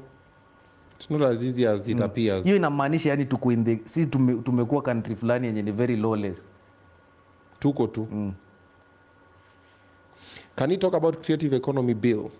They say the money is held by treasury due to lack of structures to disburse it. That's Monica Mugo. The money is held by treasury due to lack of structures to disburse it. Si ndio hizo sasa ndio tunasema, unakumbuka nikwambia youth empowerment? Yes. Ndio hizo sasa, like those places now need to, so if we are to ever maybe demonstrate, we need to petition parliament to do that bill now, that we need now these halls, these areas to be created, the youth empowerment centers, because hapo ndio story ya hiyo creative economy iko, si ndio? Yes. So that this money iende hapo, like remember I told you money follows function, right? True. And there must be a structure. So hatuwezi wapatia tu do, like how do we define, but Vision 2030 ina define, nenda tu some Vision 2030 ina define exactly hiyo pesa itatumika aje kwa youth. You know, Obinna, mimi Raila alini heartbreak, like I got so sick because of Raila in 2022. Because I used to campaign for Raila pro bono. Hata watu walikuwa wanainua kaa nimelipwa. Ukisoma manifesto yetu ya Azimio ya 2022 ilikuwa inasema nini? Azimio la ugatuzi, one county one product. Na hadi Raila alikuwa ameshasema vizuri vile hizi counties zitapata. Yani tutafanya tu vile katiba inasema. Katiba inasema counties zipate at least 15% of the national revenue. Saizi hata wapati hiyo. So anasema ndio hizi counties develop na nini, tutafanya hiyo azimio la ugatuzi, one county one product. Akatoka hapo akasema azimio la jitihada, that way kama we ni jua kali artisan, wewe umekuwa mechanic for so many years, ndio, na hiyo job yako haina any certification, so tuwezi kurudisha tena shule na wewe ni mechanic mwenye umeiva.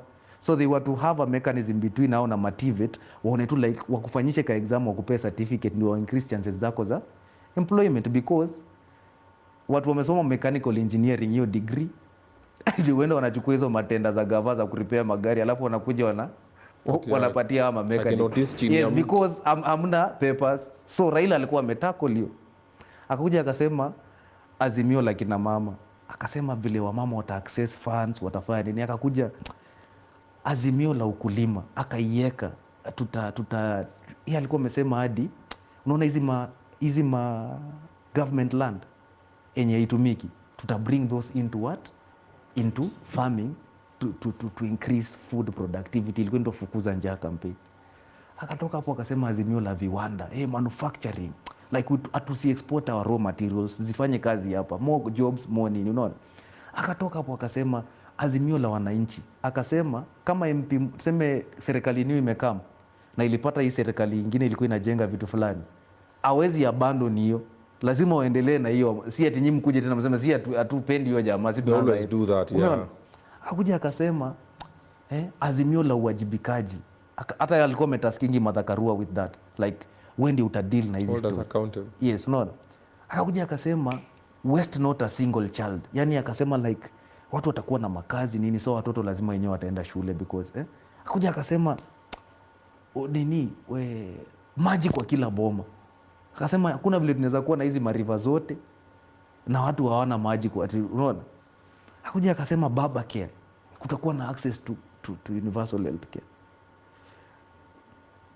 Then kwa hiyo speech yake hapo ikianza ukisoma manifesto ya Azimio inakuwa 43 pages only. So if you ever run for office, wait after manifesto ingine, soma tu ya Azimio na uende ufanye. Implement. Yes, just implement it. In fact, hivi anasema ati mambo ya dialogue, si wa implement to those 10 point agenda za Azimio. Ilikuwa inamaliza kila kitu. So alikuwa amesha predict hii mambo ya maandamano. Alikuwa amesema yani kuja iko na awakening kama hii yenye si mambo ya elections na nini. Then bana, on that day ya elections, 0.64 million people from Nyanza did not come to vote. They did not turn up. Ruto alishinda na 250,000 votes, ndio watu wanadhaningi ni hivyo. No, that is the margin he won with, but legally hiyo +1, so inakuwa 50 + 1 Hiyo plus 1 najua ilikuwa how many votes? Around 63,000 votes. Meaning kwa watu wote kaa tu 63,000 vote wangeenda kwa vote, tungeenda rerun. Umerealize nimesema watu wa Nyanza, sijasema Wajaluo. Yeah. Because kuna Wakikuyu wako Nyanza. Yeah, huko. Hawakuvote. Unaona? So, what was that question umeniuliza? So wewe umesema baba alikudisappoint yes, alini heartbreak kwa sababu alikuwa amehaki kitu. Like it is mimi nilisoma manifesto ya UDA na nilisoma manifesto ya nilijua baba ndiye amehaki because alikuwa ana insist, hata ukiangalia nini yake ana insist mambo ya economy. But right now that ako na hii power na yeye amekuaga na put wase ahead, si haifanyi. But sasa ameleta conclave. Do you know what is the meaning of a conclave? It's a meeting of the elite. Ni the top in society, sio sisi na wewe Obinna. Ni the best of the best. So kwa hiyo conclave mjue si hatuko. Just Google the meaning of conclave. Unapanga mambo yao. Sio sisi. So Aya, Lexi Sanchez ask about SHA. The distribution between 70M and between KNH 70M and Badan 66M. Okay, tuanze na SHA. Is SHA a good thing? Is it working? And did we have to move from NHIF to SHA? I feel it did not have to cost that much. See, it cost almost 400 million. Ama ilikuwa pesa ngapi? Kuleta SHA. To shift, yeah. Is it 400 billion or 400 million, isn't it? Did we really need that? Like, you need to know the cost of something. Like, did we really need to waste that kind of money? So, SHA is still something that's in the process, only that also when I test in real time. Like, nika CBC, hawakuipatia that time. So, we cannot really pinpoint kama SHA is working or is a good thing or not, because kitu inahitajingi. So, ni vile wanaitest in real time. Ndio unasikia wazazi wana complain mambo ya CBC na nini, because they are still doing the testing. We are the specimens. Yes. Oh, wow. So on SHA, I can say they should not focus on, they should not do the testing hivyo, isiendelee sana. So yani wanaitest mpaka lini? You saw about the distribution of the money about from SHA? Yeah. About KNH ikapigwa 70 mic yake, Bandan ikapigwa 66 What do you think of that? Mi sioni noma hizo vitu zote, because kuna apparatus, kuna structures za kuverify hizi vitu, unaona? Okay. So until the auditor general audits all those accounts, we cannot necessarily say it was good, it was bad, there was this, there was that. So I reserve my comments on that. Okay. Yeah. What's your take on president's initiative to ship youths abroad for labor? Hiyo ni makosa kubwa sana yenye ifai kufanyika. Because remember, we are the grandchildren of Kibaki. Kibaki gave the country raw materials, because Kibaki alishajua ndio maana walipeana free education na wakapeana vision 2030, because alikuwa ashajua by that time hawa watu watakuwa wamegraduate watanidi kuserve hii economy. So if we cannot drive our own economy, unajua ina mean nini? We are going to drive other people's economies. Wewe bucheki, government invest in you. Umesoma hapa hii time yote, right? And then you go and become a very good doctor in the US. Sasa inasaidia nini? So it's not a good thing. In fact, the unskilled labor that we have to make it skilled na itumike hapa. Nika Obinna sasa upate watoto, alafu sasa tu wakati sasa umewasomesha wamegraduate, unasema kuanzia leo sasa nyinyi ni watoto wa jirani. And then wanamfanyianga shopping, nini wanakuja kuona once in a year. No value. Yeah. Can you join the government? No. I cannot. Wakikuona kando, Hata wakiniona mbele. takuja na mashilingi wakwambie baba, we need you in a committee. I'll tell you why. Yeah. My grandfather has never worked for anyone. I did not grow up working for anyone. Like, I didn't see that culture in our home. People were doing their own things. They are entrepreneurs. Na nini umege. I just want things to work. Like, I am more, unaona mimi napenda vitu za education, vitu kama kujenga mashule, hizo. Okay. So I'd want to remain in the private sector, or if I'm to ever serve in any government, a government that niko sure parliament iko na youth wenye wako well informed na the people also are well informed, so we are sure it's about policy, it's not about tribe, it's not about anything. To achieve that we must read the constitution. Okay. Yeah. So I'll not join government. Are you running for any seat in 2027? No, I can never run for any seat. I can never get out of the private sector. I'll remain in the private sector. Okay. Yeah. Because it is 20 minutes to 3 a.m. and we've been talking for the video is how long now? 3 hours 27 minutes. Naona tuipozie hapo. Guys, it's not an ending, tumeipause. Tukipita tena tutakuja tuendelee. Yeah, I'll be here. Yeah, tuendelee na hii conversation because I feel there's so much that we need to know. There's so much we've not even tackled. There's so much we've not even discussed. Hatujakuja hata kwa stories za impeachment za Rigiji, hatujakuja kwa hiyo mkaming yake, hatujakuja kwa hizi mapigano tunapigana, hatujakuja kwa who do you see likely to be 2027 presidents. So I think tumalize tu na hiyo for now. Let me just pick your brain on that 2027. How do you see it playing out? If we get, as the youth, if we just get 173 MPs, we are good. So we need to get 173 young members of parliament. And I'll tell you why. Okay.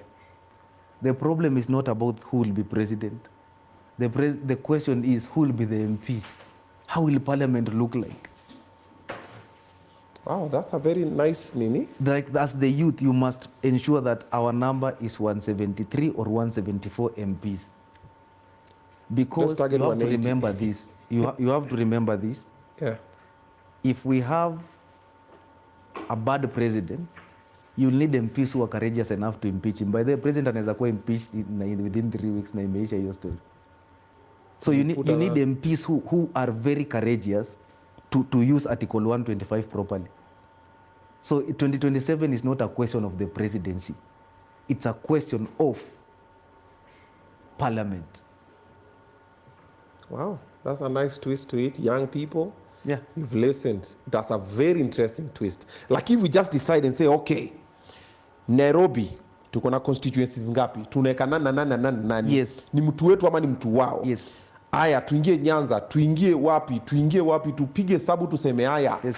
Guys, hawa ndo sisi tuna focus hapa. Yes. Tuseme haya wakiingia, we are home high. In fact, let me tell you this. There are two people, kuna kwaga CS na MPs. What is the difference between a CS and an MP? MP anafanyianga president, CS anafanyianga president kazi. MP anafanyianga wananchi kazi. That's the major difference. MP afanyiangi president kazi. Hakuna mahali popote kwa hii katiba. Kama angekuwa anafanyia president kazi, hatungekuwa na legislature as an arm of government. Wangekuwa under the executive kama CSs. So remember, it does not matter. Nani alipele Ruto kama MPs wangekataa kuimpeach Rigathi, hakuna kitu Ruto wangefanya. Kwa nini Uhuru wako impeach Ruto? Alikuwa sure Ruto wako na numbers in parliament. Alijua atapata big loss. So akawa jamaa tu acha akae hapo. Ruto alikuwa shajipanga. That's why I'm telling you, we can hate Ruto but he is smart. Ni mjanja mbaya. Yes, so Ruto akienda hii election alikuwa ameona double chance. If I win, the better. The members of parliament wangu watapitisha.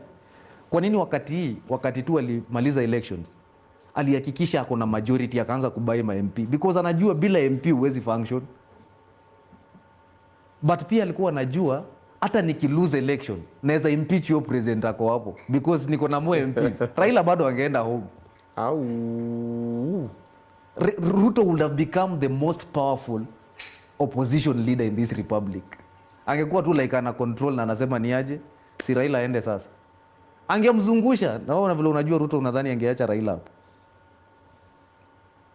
So watu wasipige kifua aseme baba angewin, things could have been different. No, kama angekuwa na majority in parliament, you are as good as done. Kwa nini ule MP ule governor wa nini anasumbuliwa? Ule governor wa Kawira Mwangaza. Wachana hata Kawira Mwangaza, kwa nini alisumbuliwa? Because MCAs wamemkataa. Upende usipende utaenda, hata koti kuteteaje. Au akiamua uende unaenda. Huyu governor wa Kericho, Mutai anaenda hivi analia, wapi bado anamwangusha. Na hiyo motion, remember there is no limit to the number of times a motion can be tabled. Tunaweza table motion yako hiyo tu, unaenda koti na kureinstate na kuimpeach. I'm telling you, we might hate Ruto, but he's so smart. But we are telling the government this, we are not willing to die for our country, we are willing to live for our country. Me, I'm willing to live. I'm willing to live for my country, I'm not willing to die. Nyimi nikufe niwaache hapa nyinyi mkienjoy. Do we need affordable housing? Do we need affordable housing? Remember, affordable housing, kupigia UDA kura, it mean affordable housing lazima happen. Kwa sababu ilikuwa kwa manifesto ya UDA, affordable housing iko kwa bottom up economic transformation agenda. Na lazima government of the day hata counties ziende na agenda ya government of the day, hata vision 2030 iko implemented according to the agenda of the medium term plan ya Ruto. Sasa usiulize if we needed affordable housing, you should ask this: did we need to finance it with our taxes? Because that is an infringement of economic freedom. Unaniamulia vile nitatumia pesa yangu. Ilifaa ikuwe open to funding from the public, like wenye wako na haja ndio Kenyan investor waseme sisi tunajenga hizo mahao za gava, ikiuzwa sisi ndio tutapata hizo do, si ati tena au to tax. Unajua it's a tax By force. Yes, ifai kuwa by force. So I can say it's a good project, bad approach. But another problem ni zinajengwa ngapi? It's not clear. So these are the things that we are saying, like have we earmarked tujue ni ama wanakaga wasema like hii mashamba mtatoka? Are we sure like kuna mahali tu popote penye kuna document ya affordable housing yenye tumesema tunajenga 10,000 affordable housing units na itakuwa hapa. They are not earmarked anywhere. Hakuna place wamesema ni nyumba ngapi? Tell me iko wapi?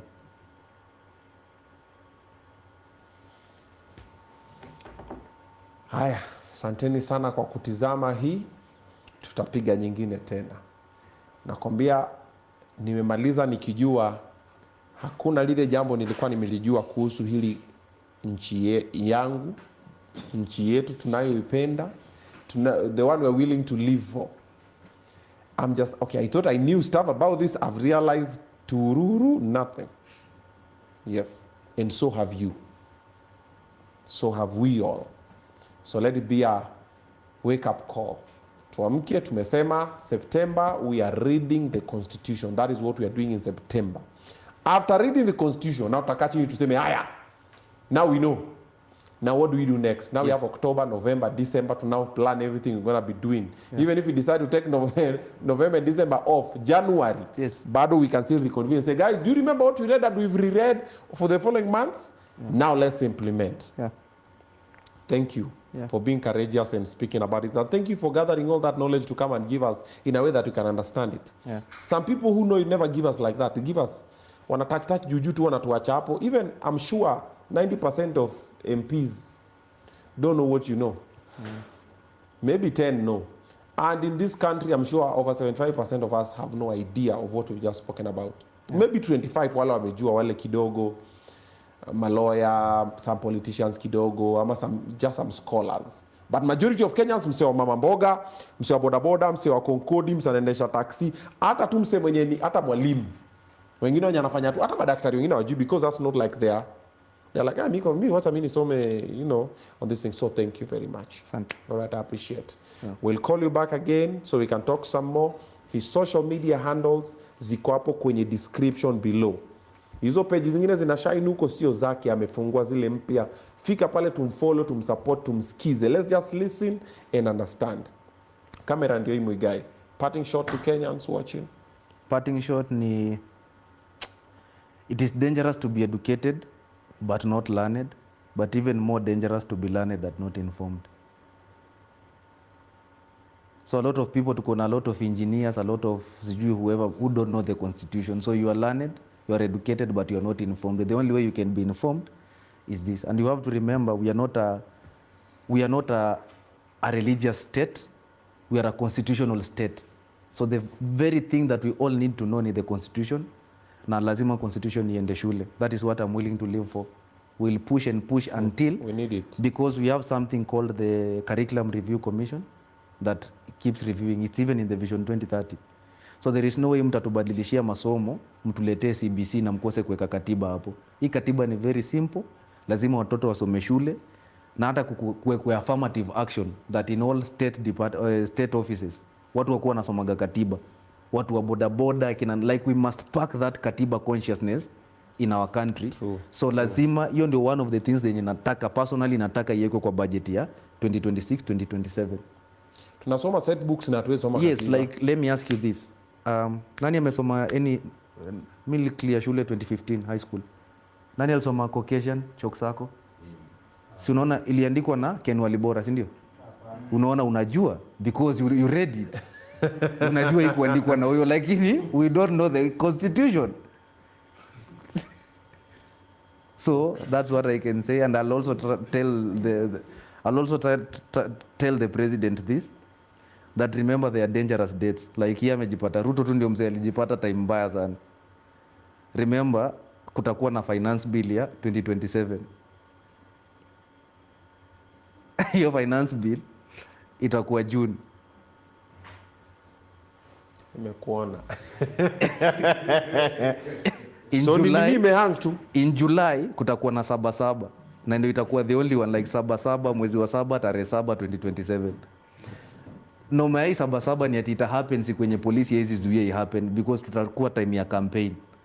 So watu watakuwa na campaign na utazuia watu watakuja wengi sana.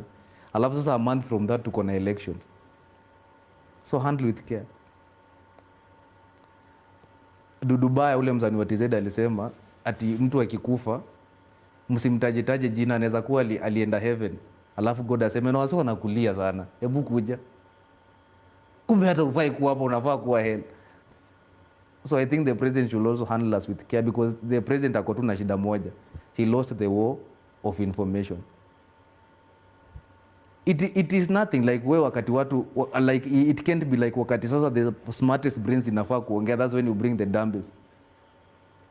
Ni finance bill, alafu mtu mwenye anaongelea finance bill ajui hata kusoma. Sema mtakubali. Unaambiwa wasomi. You know, there's something I said here. Yeah. I was hosting someone and I told them I think the problem with the government is the way they pass information. Yes. But now I'm thinking of something. What if it's intentional? That's what I mean. But sasa shida ni hii.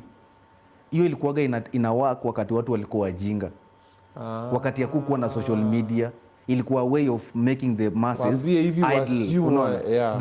The problem Ruto anasahau ni we are in the age of information. It's in our fingertips. You say something, we check.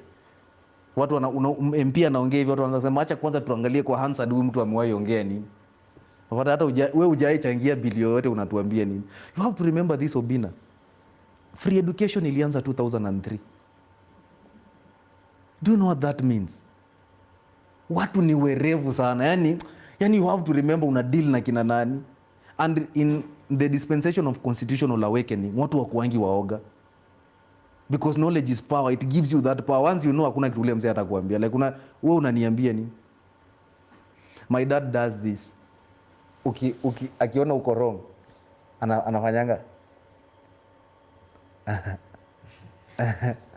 ukienda hata anaongea hapa hivi ujinga, hata kuna kitu yenye anajua.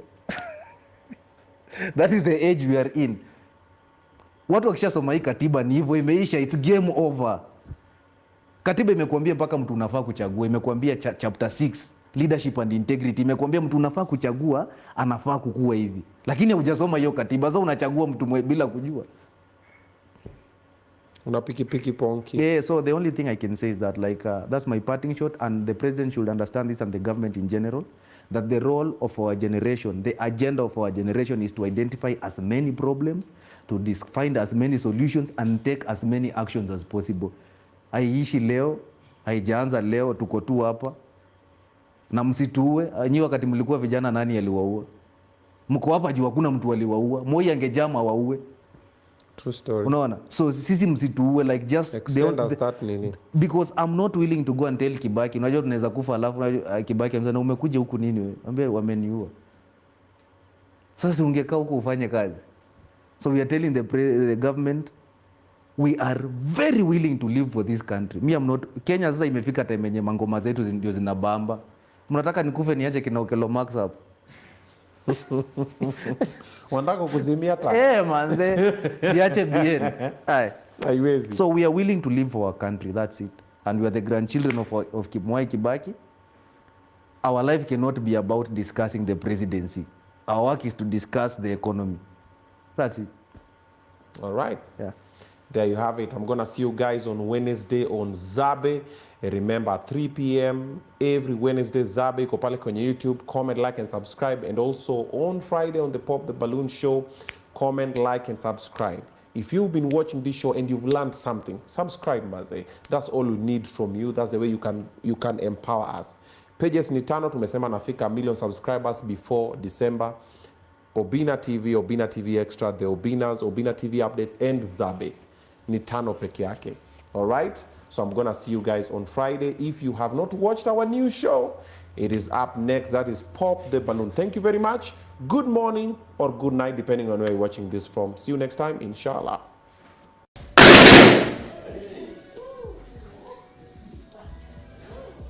Kusema tu kweli Obinna, I feel like he will not give me the amount of I want. Mesikia ule amesema hawezi performance kidogo match. Okay. Unataka nilaaniwe wewe. Nicheke kwanza. Wale sema umekuja kuchekea watu. Obinna, like seriously, unataka tukosea heshima watu.